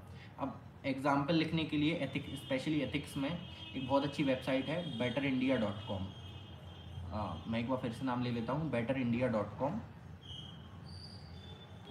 तो betterindia.com से आप एग्जाम्पल ले सकते हैं। देखिए, कोचिंग मैंने ऑप्शनल की ली थी शुभ्रा रंजन IAS से ऑनलाइन, और मैंने GS है वो खुद से स्टार्ट किया, खुद से प्रिपेयर किया था। और इसके पहले एक क्वेश्चन आया था कि ऐसे को कैसे स्टार्ट करें। ऐसे को स्टार्ट करने के लिए आप एनेक्डोट का यूज़ कर सकते हैं, किसी कोट का यूज़ कर सकते हैं, किसी पोएम का यूज़ कर सकते हैं, लेकिन ये ना ऑर्गेनिक लगनी चाहिए। ऐसे नहीं लगना चाहिए कि आप ज़बरदस्ती अपने वो ऐसे में अपना एनेक्डोट डाला है, ज़बरदस्ती अपने कोट या पोएम डाली है ना। तो आप इनके लिए आप एनेक्डोट्स कहाँ से मिलेंगे आपको, तो एनेक्डोट्स के लिए आप क्या कीजिए, स्टडी IQs पे पर्सनैलिटीज़ की वीडियोज़ डलिए बहुत सारे, जो पॉपुलर पर्सनैलिटीज़ हैं, स्टडी IQs बायोग्राफीज़ करके, ठीक है। तो आप वो सारी वीडियोस देखें, और जितनी भी मतलब जो जो आपको लग रही है इंपॉर्टेंट वीडियोस, अच्छी जो इंस्पिरेशनल स्टोरीज़ हैं, तो उनको आप लिख सकते हैं, उनके एनेक्डोट्स बना सकते हैं। ये इम्पोर्टेंट, ये ऐसे कोई स्टार्ट करने का तरीका है। PYQs कैसे एनालाइज करें, PYQs में आप स्पेशली प्रीलिम्स में ये देखिए कि किस टाइप के क्वेश्चन बनाए जाते हैं, कैसे, अगर पर्टिकुलर ऑप्शन गलत है तो क्यों गलत है, ठीक है। मोस्ट ऑफ मैंने देखा है डाटा जो है UPSC वो गलत देता है, डायरेक्शंस जो है वो गलत देता है ना। ऐसे PYQs को एनालाइज करना चाहिए, क्योंकि एक्चुअल पेपर में भी यही सिस्टम रहता है। अब ये मत सोचिए कि इस साल UPSC ये सब चेंज कर देगा, डाटा, डायरेक्शंस ये सब बहुत बार गलत कर देते हैं। भाई IT जॉब के साथ कैसे तैयारी करें, IT जॉब के साथ तैयारी करने के लिए आप क्या कीजिए कि आप अपने जो जॉब है उसके बाद सुबह और रात को एक दो घंटे निकालें, जिससे आप थोड़ा तो पढ़ सकें उसके लिए, क्योंकि मैं समझ रहा हूँ हेक्टिक हो जाता है। जॉब मत छोड़ो, क्योंकि यार UPSC का कुछ पता नहीं है यहाँ पे क्या होने वाला है, अनप्रिडिक्टेबल है। तो आप रात को 1-2 घंटे और सुबह 1-2 घंटे आप निकाल सकें, तो आप ऐसे पढ़िए जॉब के साथ, ठीक है। और क्वेश्चंस अगर आप पूछना चाहें तो मैं तब देख नहीं पाया क्वेश्चंस को। एथिक्स की स्ट्रेटजी, ठीक है। एथिक्स के लिए मैंने सारे टॉपिक्स के ऊपर जो है ऐसे सिलेबस में उनके ऊपर एक पेज के नोट्स बनाए थे। एथिक्स में बहुत इंपॉर्टेंट रोल प्ले करता है, आप आंसर राइटिंग कीजिए ज़्यादा से ज़्यादा एथिक्स की, क्योंकि डायरेक्ट हम जो नोट्स बनाते हैं वो डायरेक्ट यूज़ नहीं होते हैं। एक पर्टिकुलर पॉइंट इस टॉपिक का आएगा, पर्टिकुलर पॉइंट इस टॉपिक का आएगा, है ना। तो आप आंसर राइटिंग ज़्यादा से ज़्यादा कीजिए। इंटरव्यू, यार पहले इंटरव्यू का मैं आपको बताता हूँ। आप थोड़ा, इंटरव्यू मेरे अच्छे मार्क्स हैं इस बार, 190 मार्क्स हैं मेरे तो इंटरव्यू के बारे में शेयर करूँगा। आप थोड़ा पहले मेंस के और प्रीलिम्स के बारे में कुछ क्वेश्चन है तो आप वो मुझसे पुटअप कर सकते हैं, फिर मैं इंटरव्यू के ऊपर आता हूँ।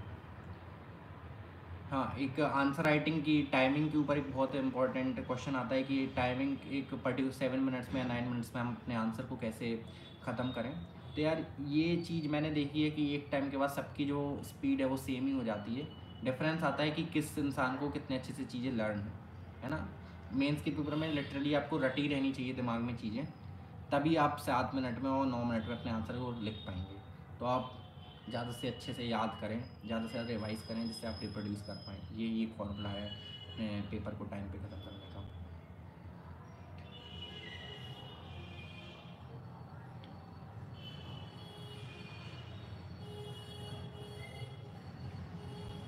मल्टी डायमेंशनल आंसर कैसे लिखें, ये एक क्वेश्चन है। तो आप क्या कीजिए, जब आप आंसर लिखते हैं ना, तो आप जैसे आप पॉइंट लिख रहे हैं किसी चीज़ के ऊपर, तो आप ये सोचिए कि आप इसका पॉलिटिकल इम्पैक्ट क्या होगा, ठीक है, इसका इकोनॉमिक इम्पैक्ट क्या होगा, इसका सोसाइटल इम्पैक्ट क्या होगा। मैं आपको देख के दिखाता हूँ।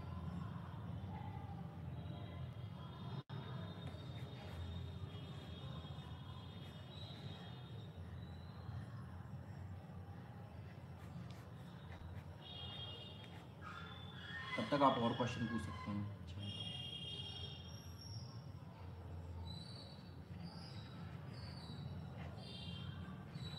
देखो, ये ऐसे में लिखा करता था, जैसे ये किसी भी टॉपिक है, तो अगर उसके बेनिफिट्स की बात करूँ मैं, तो पॉलिटिकल बेनिफिट क्या है, उसका इकोनॉमिक बेनिफिट क्या है, सोसाइटल बेनिफिट क्या है ना।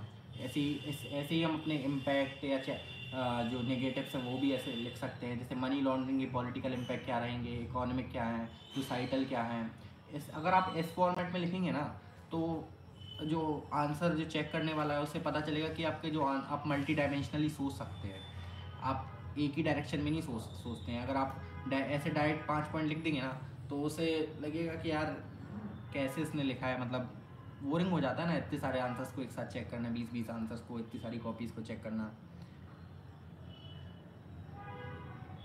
देखो, प्रीलिम्स के आप डिफरेंशिएट करने के लिए प्रीलिम्स आप 3 महीने पहले से स्टार्ट करें। इतना इनफ होता है, 90 दिन का टाइम प्रीलिम्स की तैयार करने के लिए। इसके पहले आप मेंस की तैयारी करें। मेंस में एनालिसिस पूछी जाती है, तो आप एनालिसिस पे ज़्यादा से ज़्यादा ध्यान दें, ठीक है। आप कास्ट सिस्टम है इंडिया में, कास्ट सिस्टम के क्या बेनिफिट्स हैं, क्या बेनिफिट्स तो मतलब ठीक है, चैलेंजेस क्या है कास्ट सिस्टम में, हमें इंडिया में कैसे सुधार ला सकते हैं, कास्ट सर्वे अभी क्या चल रहा है, तो इससे क्या बेनिफिट रहेंगे, क्या चैलेंजेस हमें देखने के लिए मिलेंगे। तो मेंस में हम एनालिसिस पे फोकस करते हैं चीज़ों की, ठीक है। प्रीलिम्स में हम थोड़ा फैक्ट को ज़्यादा देखते हैं। जैसे हम प्रीलिम्स में पढ़ेंगे कि फॉर एग्जांपल एक टॉपिक है पार्लियामेंट, तो मेंस में हम पार्लियामेंट को कैसे पढ़ेंगे, पार्लियामेंट में क्या हमें चैलेंजेस फेस करने के लिए मिल रहे हैं, कैसे जो क्रिमिनलाइजेशन है वो बढ़ता जा रहा है पार्लियामेंट में, जो एब्सेंटिज्म है वो कैसे बढ़ता जा रहा है, इसमें इसके क्या नेगेटिव इफेक्ट्स रहेंगे पार्लियामेंट की वर्किंग के ऊपर, ओवरऑल जो पॉलिटिकल सेटअप इंडिया का उस पर क्या इफेक्ट आएंगे। अब हम मेंस प्रीलिम्स में इसको कैसे पढ़ेंगे। प्रीलिम्स में आप पार्लियामेंट का स्ट्रक्चर पढ़ेंगे, पार्लियामेंट में सी क्या क्या है, प्रेसिडेंट है उसका पार्ट, राज्यसभा है, लोकसभा है, सीट्स कितनी हैं, और एंटी डिफेक्शन लॉ के ऊपर जो उसके फैक्ट हैं वो पढ़ेंगे आप। ऐसे पढ़ी जाती है, जो कि डिफरेंट टाइप ऑफ मोशंस जो पार्लियामेंट में लाए जाते हैं उनके बारे में पढ़ेंगे आप। पार्लियामेंट्री कमिटीज़ की जो स्ट्रक्चर है उनके ऊपर पढ़ेंगे आप। लेकिन इसको मेंस में कैसे पढ़ेंगे, पार्लियामेंट्री कमिटीज़ का क्या बेनिफिट है, क्या चैलेंजेस फेस कर रही हैं पार्लियामेंट्री कमिटीज़, है ना। ऐसे आपको इसके ऊपर कुछ डाटा भी आप मेंस में तैयार कर सकते हैं कि यार ये फ्लो चार्ट डायग्राम भी यूज़ कर सकते हैं कि यार ये देखिए ये कैसे जो एब्सेंटिज्म है वो बढ़ता जा रहा है, सेटिंग्स कैसे डिक्रीज़ होती जा रही हैं। ऐसे आपको पढ़ना है प्रीलिम्स और मेंस के लिए डेफिनेटली। और ये प्रीलिम्स के लिए 90 डेज़ आप आराम से कवर कर सकते हैं 90 डेज़ में।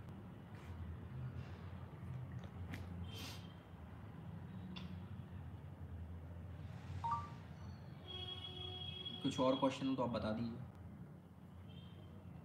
एनसीईआरटी न्यू या ओल्ड, कैसे न्यू या ओल्ड ये चलता रहता है, तो मैंने तो यार मुझे खुद भी नहीं पता है न्यू या ओल्ड में क्या डिफरेंस है। मैंने तो बाज़ार से गया था, मैं लेके आ गया था।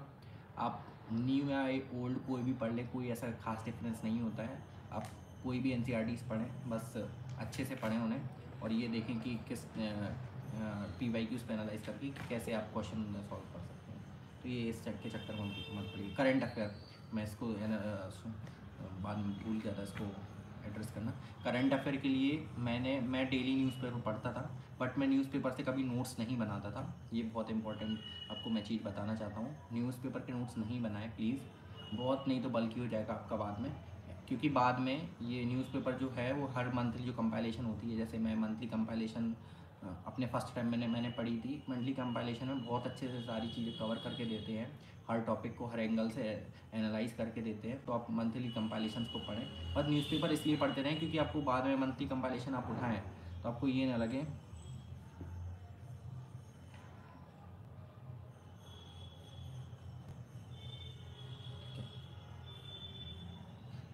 ऑप्शन। जो न्यूज़पेपर थे मैं वो इंडियन एक्सप्रेस पढ़ता था, ठीक है, क्योंकि उसमें एक्सप्लेन पेज और ये सब बहुत अच्छे आते हैं। और एक बहुत इंपॉर्टेंट चीज़ न्यूज़पेपर में बताना चाहता हूँ कि जो वर्ल्ड सेक्शन आता है, वर्ल्ड सेक्शन में साइड में जो भी प्लेसेस इन न्यूज़ आपको दिख रही हैं वर्ल्ड सेक्शन में, प्लीज़ आप उसको किसी भी वर्ड डॉक्यूमेंट में या एवर नोट में उन्हें मेंटेन करते जाएं, क्योंकि इनमें से क्वेश्चन आएंगे ही आएंगे जो प्लेसेस इन न्यूज़ हैं। तो आप बहुत उन्हें अच्छे से करके जाएँ।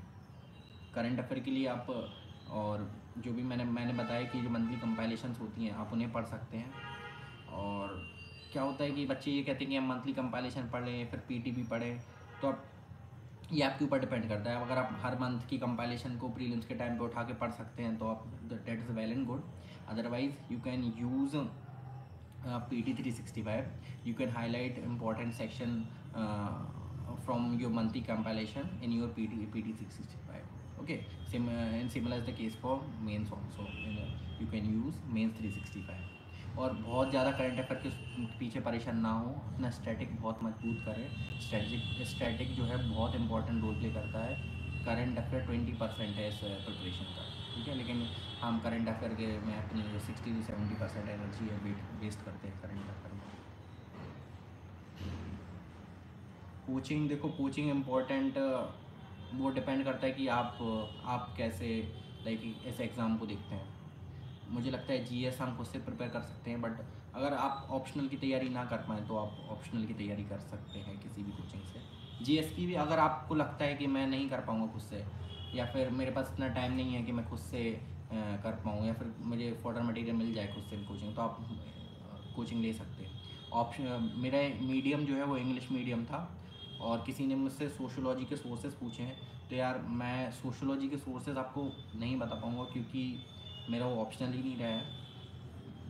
और सोशोलॉजी के लिए बहुत एक पॉपुलर टीचर हैं, विकास रंजन आई थिंक, तो आप उन्हें फॉलो कर सकते हैं, या फिर किसी भी आप सोशोलॉजी के जो टॉपर रहा है इस बार का, आप उसके सोर्सेज प्लीज़ देख लें, ठीक है। टेस्ट सीरीज़ कब ज्वाइन करें? टेस्ट सीरीज़ ज्वाइन करने के लिए आप जब प्रीलिम्स की जो तैयारी करते हैं तो आप 15-20 दिन में पहले 15 दिन कम से कम अच्छे से पढ़िए, फिर टेस्ट देना स्टार्ट कीजिए, ठीक है। ऐसे ही मेंस में आप कब आंसर राइटिंग स्टार्ट करनी चाहिए, तो मुझे लगता है कि कम से कम हमें एक सब्जेक्ट अच्छे से कर लेना चाहिए। जैसे पॉलिटी हमने ख़त्म कर लिया है, अब हम हिस्ट्री पढ़ने लगे, तो इस टाइम पे हम पॉलिटी की आंसर राइटिंग करें। स्पेशली PYQs ही लिखें शुरू में, तो क्योंकि PYQs बहुत बहुत बहुत इंपॉर्टेंट है। इनडायरेक्टली PYQs तो 2024 में रिपीट किए गए हैं पूरे,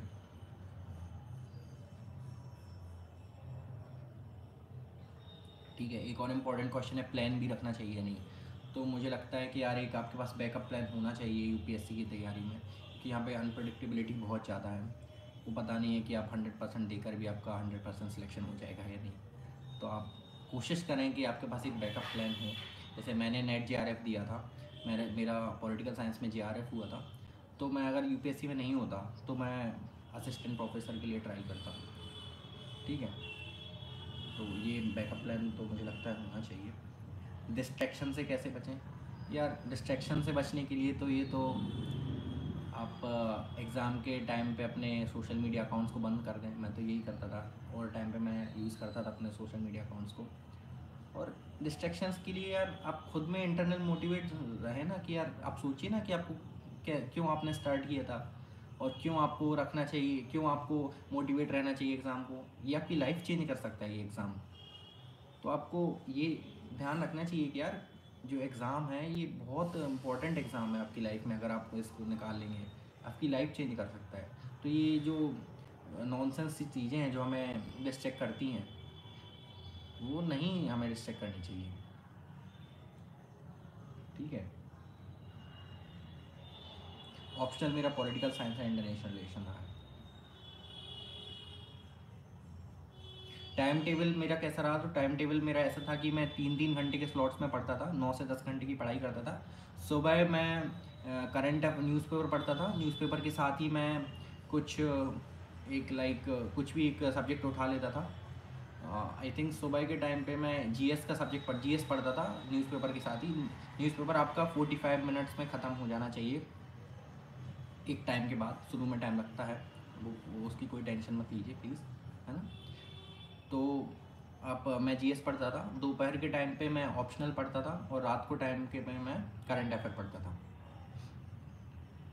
दिल्ली जाना इम्पोर्टेंट नहीं है, आप घर से भी कर सकते हैं। मैंने भी घर से अपनी तैयारी की थी। मैपिंग बहुत इंपॉर्टेंट है, मैपिंग बहुत अच्छे से करके जाएँ। रिवर्स, माउंटेन्स, डैम्स वगैरह भी पूछने लगे हैं अब तो। National park, wild life centuries, सब इन सभी चीज़ के ऊपर आपके पास एक एक पेज के नोट्स, एक एक पेज के जो मैप हैं वो होने चाहिए, और थोड़ी थोड़ी इंपॉर्टेंट इन्फॉर्मेशन जो भी इंपॉर्टेंट प्लेसेस हैं उनके ऊपर। तो आप मैपिंग तो बहुत अच्छे से करके जाएँ, बहुत मैपिंग का वो होता है। टेक्नोलॉजी का कैसे यूज़ करें? टेक्नोलॉजी के भाई बहुत अच्छे से आप यूज़ कर सकते हैं, यूट्यूब और इन सब का। आपको बहुत मीडियम मेरा इंग्लिश था, तो टेक्नोलॉजी का बहुत अच्छे से आप यूज़ कर सकते हैं। टेलीग्राम पे आपको वीडियोस मिल सकती हैं, लेक्चर भी मिल सकते हैं अगर आप थोड़ा दूर हैं तो, ठीक है। चैट जीपीटी का आप बहुत यूज़ कर सकते हैं अपने आंसर्स बनाने के लिए। कोई आप आंसर क्वेश्चन डाल दें, फिर चैट जीपीटी उसका आंसर दे देगा आपको, है ना। तो चैट जीपीटी का यूज़ कीजिए। निया ये 2 आवर में ख़त्म, अगर आपका अभी न्यूज़पेपर हो रहा है तो आप कोई बात नहीं, अभी तो लगते हैं शुरू में टाइम, बट देखिए कि टाइम के साथ आपका ये 2 आवर है ना, ये 45 मिनट्स में हो जाए। इसमें आप देखिए कि आप जो अननेसेसरी न्यूज़ है उसको तो नहीं पढ़ रही हैं। अननेसेसरी न्यूज़ में पॉलिटिकल न्यूज़ हो जाए या फिर कोई लोकल न्यूज़ हो जाए, इन सबको हम पढ़ने लगते हैं। आपके बार जो है वो, अगर मैं इंडियन एक्सप्रेस की बात करूँ तो एक्सप्लेन पेज पढ़िए। और एडिटोरियल में भी सारे एडिटोरियल्स पढ़ने की ज़रूरत नहीं है। कुछ आपको लग रहा है थोड़ा पढ़ के हमें समझ में आ जाता है कि ये एडिटोरियल इंपॉर्टेंट है या नहीं, तो एडिटोरियल पढ़िए, फ्रंट पेज पढ़िए और वर्ल्ड न्यूज़ पढ़िए, ठीक है। और इकोनॉमिक सेक्शन मुझे पता है, मुझे भी समझ में नहीं आता है, बहुत लोगों को समझ में नहीं आता है, तो उसमें हेडलाइंस तो कम से कम देख ही लीजिए।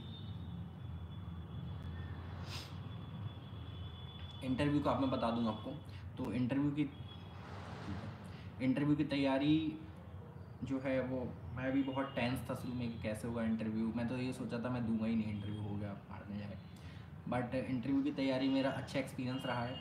इंटरव्यू की तैयारी में आप अपने डिस्ट्रिक्ट के ऊपर, अपने स्टेट के ऊपर, खुद के ऊपर, सबके ऊपर नोट्स तैयार करें। लोग कहते हैं कि इंटरव्यू की तैयारी जाके दे आएंगे, बट ऐसा नहीं होता है। आपके ऊपर प्रॉपर नॉलेज होनी चाहिए आपके पास, है ना। प्रॉपर आपके पास कंटेंट होना चाहिए वहाँ पर बोलने के लिए। तो मैंने क्या किया था, अपने स्टेट के ऊपर कुछ प्रिपेयर किया था। आपके मतलब हर एंगल से अपने स्टेट को तैयार कीजिए आप। पॉलिटिकल, इकोनॉमिक, सोशल, कुछ खासियत है कल्चरल, जैसे मैं एमपी से हूँ तो यहाँ पे ट्राइब्स वगैरह के ऊपर, कल्चर के ऊपर, टूरिज़्म के ऊपर, बहुत ये सब इम्पोर्टेंट है बोलने के लिए। तो आप इस सब को तैयार करें। डिस्ट्रिक्ट के ऊपर भी अपने नाम को बहुत अच्छे से तैयार करें। माता पिता जो आपके जो भी ऑक्यूपेशन में हो उस सब को अच्छे से तैयार करें, ठीक है। ऐसे इंटरव्यू की तैयारी की जाती है। और जो भी आपका मीडियम हो, आप कोशिश करें कि आप 2-4 लोगों का ग्रुप बनाएं और आपस में बोलने की कोशिश करें उस पर। जैसे मैं क्या करता था, हम लोग का टेलीग्राम पे ग्रुप था, तो हम लोग एक टॉपिक लेते थे और सब लोग उसके ऊपर थोड़ा थोड़ा कुछ बोलते थे, उसके चैलेंजेस के ऊपर, उसको वे फॉरवर्ड के ऊपर। इस सब को आपको इंटरव्यू में, बेसिकली इंटरव्यू में आपको आपकी पर्सनैलिटी चेक की जाती है, आपकी कम्युनिकेशन स्किल्स चेक की जाती है नॉलेज के टेस्ट होने के बाद मेन सर। तो आपको अपनी जो बात, जो आपका ज्ञान है, आपको उसको रखना आना चाहिए सामने वाले के सामने, है ना। और अपने आर्गूमेंट हैं वो, उन्हें आपको डिफेंड करना आना चाहिए। तो उसके लिए लेकिन आपके पास कंटेंट होना चाहिए। तो उसके लिए आप कंटेंट के लिए आप डेली न्यूज़पेपर पढ़ें। मैं तो 2 न्यूज़पेपर पढ़ता था अपने ये इंटरव्यू के टाइम पे। और स्टैटिक को भी थोड़ा बहुत देख के जाएं, क्योंकि कभी कभार स्टैटिक पोर्शन पे भी चला जाता है। लाइक मेरा तो पॉलिटी स्टैटिक पोर्शन पे चला गया था इंटरव्यू में। तो स्टैटिक को भी अच्छे से आप पढ़ के जाएँ इंटरव्यू में, ठीक है। और इंटरव्यू में आप शुरू में आपको लगेगा कि आप यार बोल नहीं पा रहे हैं, कैसे होगा, तो आप उसके लिए ज़्यादा से ज़्यादा मॉक इंटरव्यू दें। लाइक मैंने तो 6-7 जगहों पर मॉक इंटरव्यू दिए थे। स्टेट पे न्यूज़ नहीं आ रही है तो कोई बात नहीं, नहीं पूछेंगे वो लोग उस चीज़ से ज़्यादा, लेकिन कुछ तो चीज़ें होंगी ना हर स्टेट की जिसको पूछ सकते हैं क्वेश्चन, तो आप उन सब चीज़ों को आप तैयार करके जाइए। और जब आप इंटरव्यू स्टेज पे जाएंगे ना, इंटरव्यू स्टेज तक जब आप पहुँचेंगे ना, तो आप खुद मतलब इतने चीज़ों को समझने लगेंगे कि आपको क्या पढ़ना है। आप मॉक इंटरव्यू देंगे उसमें भी आपको समझ में आएंगे। पूनम मैंने करीब 4 to 5 years की प्रिपरेशन की है। 3 तो अटैम्प्ट ही हो गए हैं मेरे। उसके पहले मैंने 1 डेढ़ साल तैयारी की है, तो एक लंबा समय रहा है मेरा। तो इंटरव्यू मेरा मोस्ट ऑफ इंटरनेशनल रिलेशंस पे चला था, इसराइल पैलेस्तीन के ऊपर। फिर मेरी जो डेफ में मेरी हॉबीज़ है, पेंटिंग के ऊपर भी क्वेश्चन पूछे गए थे। और मेरी एज 25 है। और इंटरव्यू को एग्रीकल्चर के ऊपर मेरा डेफ में लिखा था, तो एग्रीकल्चर के ऊपर थोड़े क्वेश्चन पूछे गए थे। फिर पॉलिटी के, जैसे मैंने बताया, पॉलिटी के ऊपर कुछ क्वेश्चंस चले थे, कोर पॉलिटी के ऊपर। यूरोप में जो प्रॉब्लम्स चल रही हैं उसके ऊपर क्वेश्चन पूछे गए, यूनाइटेड नेशंस के ऊपर क्वेश्चन पूछे गए। तो ठीक है,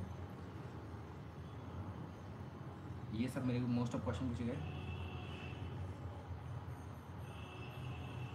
जी, जो आर्या आपने जो बताया ना, ये सीक्वेंस, ये सही सीक्वेंस है। आप पहले जो है वो टॉपिक्स को आइडेंटिफाई कर लें पेपर में। 2 से 3 मिनट लगते हैं पूरे पेपर को एक बार आइडेंटिफाई करने के लिए। आप इजी इजी से क्वेश्चन ही पहले ट्राई करें अपने प्रीलिम्स के पेपर में, है ना। ओके, तो इंटरव्यू को मैं बता रहा था कि इंटरव्यू में आप कॉन्फिडेंट रहें और स्माइली फेस बना के रखें। एक मतलब आपका फेस ना ऐसा लगना चाहिए कि आप बहुत ज़्यादा टेंस नहीं हो। और आप अगर आपके ऊपर बात करना चाह रहे हैं आप से लोग, तो आपसे बात कर सकें। लाइक मैं तो स्माइली फेस, मतलब मैंने थ्रू आउट इंटरव्यू रखा था अपना। इससे स्माइली इन द सेंस कि ऐसा नहीं कि आप ऐसे बहुत सीरियस क्वेश्चन के ऊपर भी हंसते जा रहे हैं। लाइक ऐसा फेस कि आप उन्हें ऐसा लगे कि हाँ यार, ये बंदा बात करने लायक है, इससे हम बात कर सकते हैं, जिससे उन्हें अच्छा लगे आपसे बात करने के। और रिस्पेक्टफुल रहें मेंबर्स के लिए। और बहुत ज़्यादा आर्ग्यूमेंट में ना पड़े उनके से। और जो चीज़ आपको नहीं आती है, रिस्पेक्टफुली मना कर दें। कुछ नहीं बोलेंगे वो, तुरंत सेकंड क्वेश्चन पे वो जंप कर जाएंगे। और बहुत ही अच्छे से ट्रीट करते हैं वहाँ पर। ऐसा जो मॉक इंटरव्यूज़ में आपको परेशान किया जाता है, वैसा कुछ नहीं होता। जी, मैंने कोचिंग ली थी ऑप्शनल की।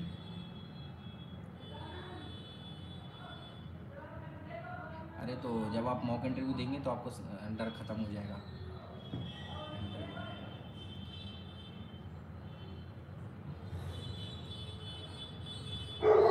कुछ और क्वेश्चन हो तो आप बता दीजिए।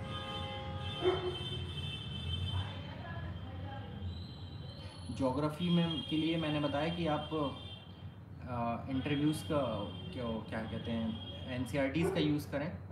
और एनसीईआरटीज़ में भी 11th-12th के एनसीईआरटीज़ मैंने यूज़ की थी, उन्हें आप थॉरली करके जाएं, क्योंकि एनसीईआरटी से डायरेक्ट क्वेश्चन पूछे जाते हैं।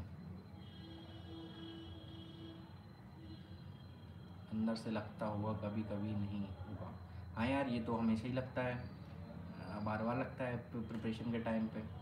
तो आप ये सोचिए कि यार आज आज ये लग रहा है। मैं तो ये सोचता कि यार ये थोड़ा भी लग रहा है, आज लगेगा, कल मैं सही हो जाऊँगा। तो आप इसके ज़्यादा परेशान मत हों।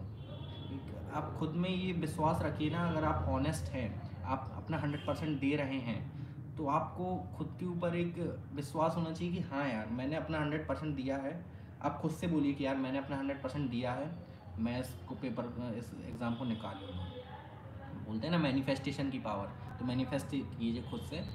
लेकिन जेन्युइन रहिए, ऑनेस्ट रहिए, कि ये नहीं केवल मैनिफेस्ट ही करते रहें और पढ़ाई ना करें। तो मैनिफेस्ट करिए जो, अगर आप जेन्युइन ऑनेस्टली मेहनत कर रहे हैं तो।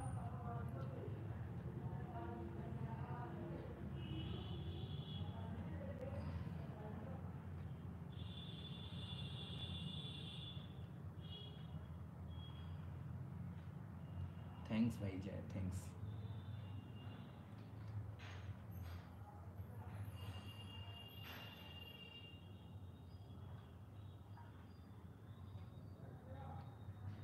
भाई शादी है तो पहले शादी देख लो अपनी, यूपीएससी की तैयारी तो होती रहेगी, शादी ज़्यादा इम्पोर्टेंट है यूपीएससी से आपकी।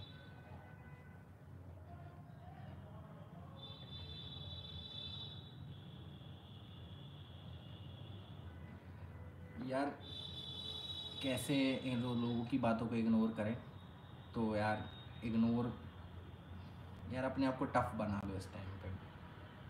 ज़्यादा लोगों की बातों में के चक्कर में मत पड़ो कि लोग क्या बोलेंगे। देखो ना, मुझे भी बहुत सारी चीज़ें सुनने को मिलती थी कि इतने सालों से तैयारी कर रहा है, निकल नहीं रहा है, लेकिन अब सब कुछ चेंज हो गया है। वही लोग आज बधाइयाँ दे रहे हैं, सब चेंज हो चुके हैं बिल्कुल। 360 डिग्री 180 डिग्री आपको चेंज देखने के लिए मिलेगा लोगों में जब आप एग्ज़ाम निकाल लेंगे।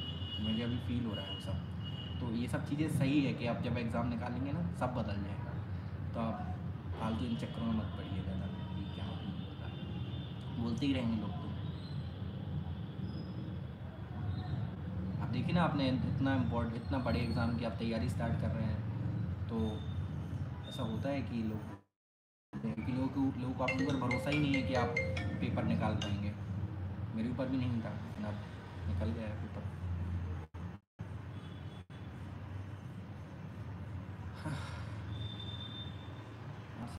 ग्रेजुएशन आपको ऐसे सब्जेक्ट से करनी चाहिए, या फिर ग्रेजुएशन में आपको कुछ ऐसा करना चाहिए, एमपीएससी के मैं आंसर करता हूँ। ग्रेजुएशन आपको ऐसे जगह से करनी चाहिए, या फिर कुछ भी ऐसा करना चाहिए जो आपको एक बैकअप की तरह आप बाद में यूज़ कर सके अगर आपका यूपीएससी क्लियर नहीं होता है इन केस, है ना। तो आप 12th के बाद बिल्कुल यूज़ मत कीजिए, कॉलेज जाइए, कॉलेज में अपनी पर्सनैलिटी पर काम कीजिए।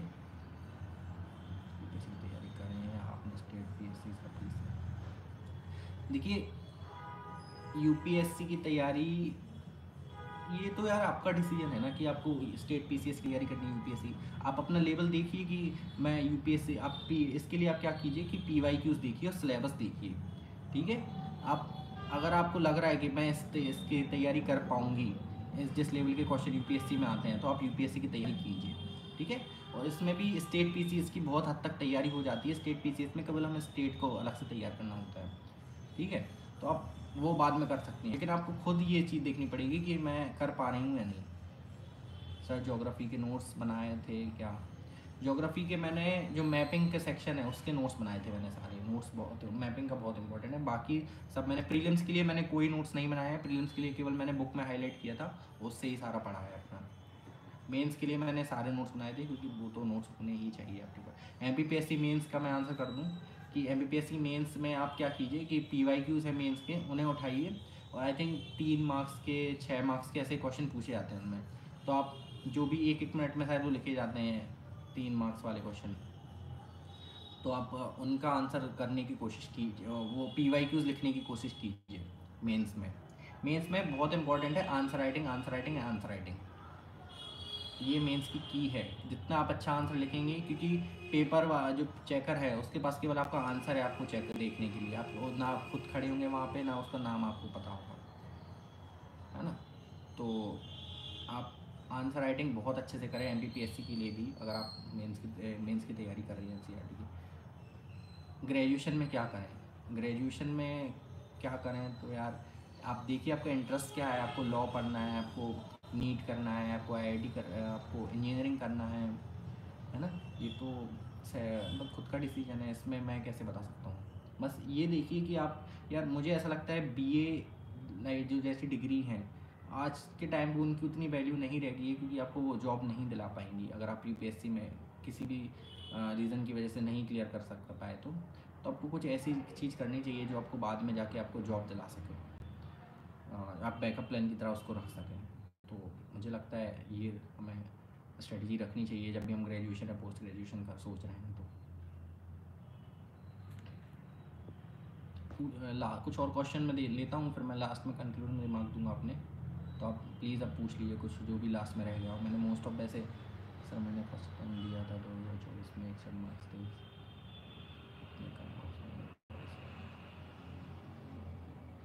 देखो देखो नेट जेआरएफ आपको देना है, आप नेट जेआरएफ दे दीजिए, बहुत अच्छा रहेगा। आप असिस्टेंट प्रोफेसर के लिए और पीएचडी में अगर आपका जेआरएफ हो गया तो आपको फेलोशिप में मिलती जाएगी। सेम तरीके से मैंने भी सोचा था। प्रीलिम्स में कम मार्क्स आ रहे हैं ना, तो आप एनालाइज कीजिए कि क्यों, कहाँ पे आपके कम रह गए हैं। कई बार नॉलेज की कमी से कम रह जाते हैं, कभी हम सिली मिस्टेक्स की वजह से नहीं आंसर रॉन्ग हो जाते हैं हमारे। हम बहुत कई बार हम PYQs एनालाइज करके नहीं जाते हैं, उसकी वजह से कम हो जाते हैं। तो पहले एनालाइज कीजिए, मैं बार बार बोल रहा हूँ एनालाइज करने पे, क्योंकि एनालाइज जब आप करेंगे ना तो आपको पता चलेगा कि कैसे मुझे पढ़ना है, किन चीज़ों पर मुझे एम्फोसाइज करना है ना। तो आप देखिए कि कहाँ गलती आप कर रहे थे।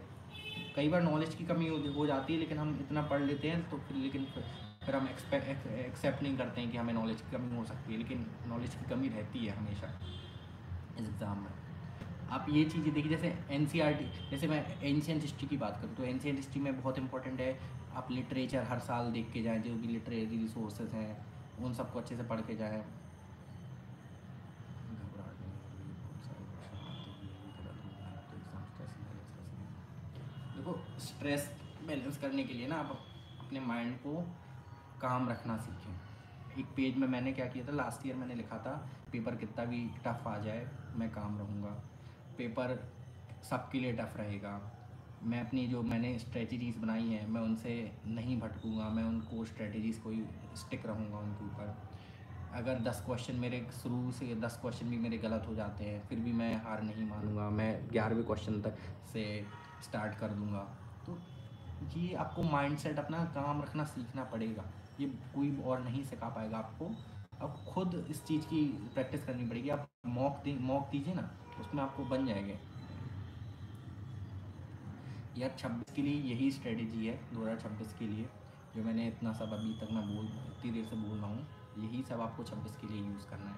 अभी आप अगर 26 का स्ट्रेटेजी कर रही हैं तो आप NCERTs पढ़ें, बेसिक बुक्स पढ़ें और मेंस पे फोकस करें ज़्यादा से ज़्यादा। प्रीलिम्स आप 26 में जब स्टार्ट कीजिएगा।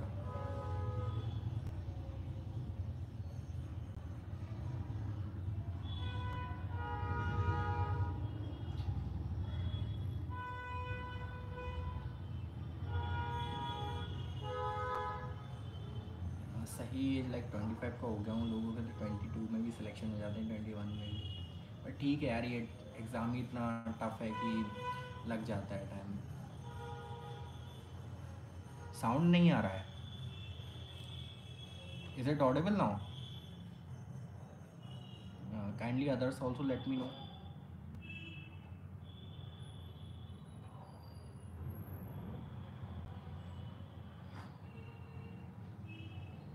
यार बैकग्राउंड नॉइज़ के लिए तो मैं कुछ नहीं कर सकता हूँ, क्योंकि बाहर से नॉइज़ आएगी थोड़ी बहुत। तो बाकी मैंने फ़ैन भी ऑफ़ करके रखा है जिससे ज़्यादा नॉइज़ ना आए, है ना। कुछ और आपको डिफरेंट क्वेश्चन लगे तो प्लीज़ आप पूछ लीजिए, तो मैं ख़त्म करूँ।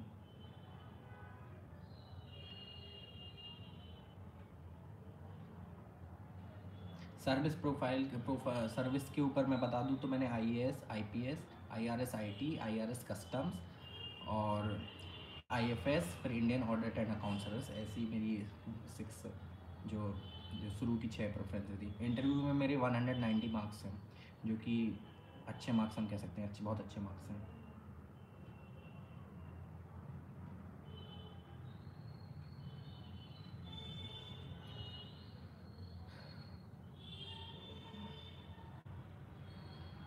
ग्रेजुएशन के साथ, ग्रेजुएशन के लास्ट ईयर में या सेकेंड ईयर से स्टार्ट करनी चाहिए प्रिपरेशन। मुझे आई थिंक इस बार IRS इनकम टैक्स अलॉट होगी, जैसी मेरी रैंक है उसके हिसाब से। तो मैं एक और अटैम्प्ट ट्राई करूँगा जिससे मुझे मेरी मन की सर्विस मिल पाए। और कंसिस्टेंसी के लिए आप बहुत ज़्यादा ना पढ़ें, 14 घंटे मत पढ़ें, जितना आपसे हो सकता है उसको रोज़ पढ़ने की कोशिश करें। आप 6 घंटे पढ़ पा रहे हैं ना, तो आप 6 घंटे पढ़ने की कोशिश कीजिए, लेकिन रोज़ पढ़ने की कोशिश कीजिए। और कंसिस्टेंसी मेंटेन करने के लिए ना आप अपने आप को कंसिस्टेंटली टेस्ट कीजिए। आप टेस्ट देंगे, टेस्ट में अच्छे नंबर आएंगे, आप मोटिवेट होंगे पढ़ने के लिए, फिर आपको अच्छा लगेगा, आप फिर से पढ़ेंगे। टेस्ट में आपको ख़राब नंबर आएंगे, आपको लगेगा कि यार ख़राब नंबर आए, थोड़ा और पढ़ लें, फिर अगली बार टेस्ट अच्छा आएगा। तो आप ऐसे अपने आप को मोटिवेट रखने की कोशिश कीजिए। जुड़े रहिए लोगों से, सोशल मीडिया से थोड़े बहुत, बहुत ज़्यादा नहीं जुड़ना है सोशल मीडिया से इस टाइम पे। और थोड़ा अपनी लाइफ में थोड़ा बहुत एंटरटेनमेंट रखें, इतना भी बिल्कुल कट ना करें एंटरटेनमेंट वगैरह से, जो भी एंटरटेनमेंट के सोर्सेज हैं आपके, है ना।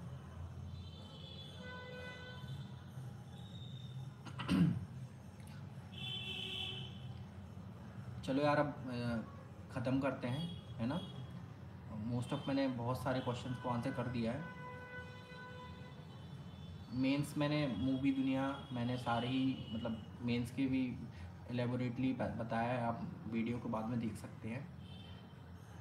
अब मैं लास्ट में बता दूं कि यूपीएससी की जो प्रिपरेशन है वो एक हार्ड प्रिपरेशन है, टफ प्रिपरेशन है ना। सब लोग को ये अपॉर्चुनिटीज़ नहीं मिल पाती अनफॉर्चुनेटली कि वो यूपीएससी की तैयारी कर पाएँ, कई सारे रीजंस की वजह से, फैमिली प्रॉब्लम्स की वजह से, फाइनेंशियल प्रॉब्लम्स की वजह से। अगर आपको ये अपॉर्चुनिटी मिली है तो प्लीज़ वाइजली इसका यूज़ करें, है ना। परेशान मत हों कि इतना बड़ा सिलेबस कैसे होगा। चीज़ों को आप पार्ट्स में लेके करेंगे ना, पार्ट्स में आपका बहुत अच्छे से स्लोली आपका पूरा सिलेबस कंप्लीट हो जाएगा। डरे नहीं कि इसमें आईआईटीज़, आईआईएम्स, यूएस से नौकरी करने वाले बंदे भी बैठे हुए हैं, ठीक है। तो क्योंकि अब आपको इस लेवल पे पहुंचना है, ठीक है। अगर आप अब आपको ये बहुत ज़्यादा ये नहीं देखना है कि बहुत सारे बच्चे आप इस लेवल तक पहुंच रहे हैं। आपको इस लेवल तक पहुंचना है, आप इस लेवल तक पहुंचिए, बात ख़त्म।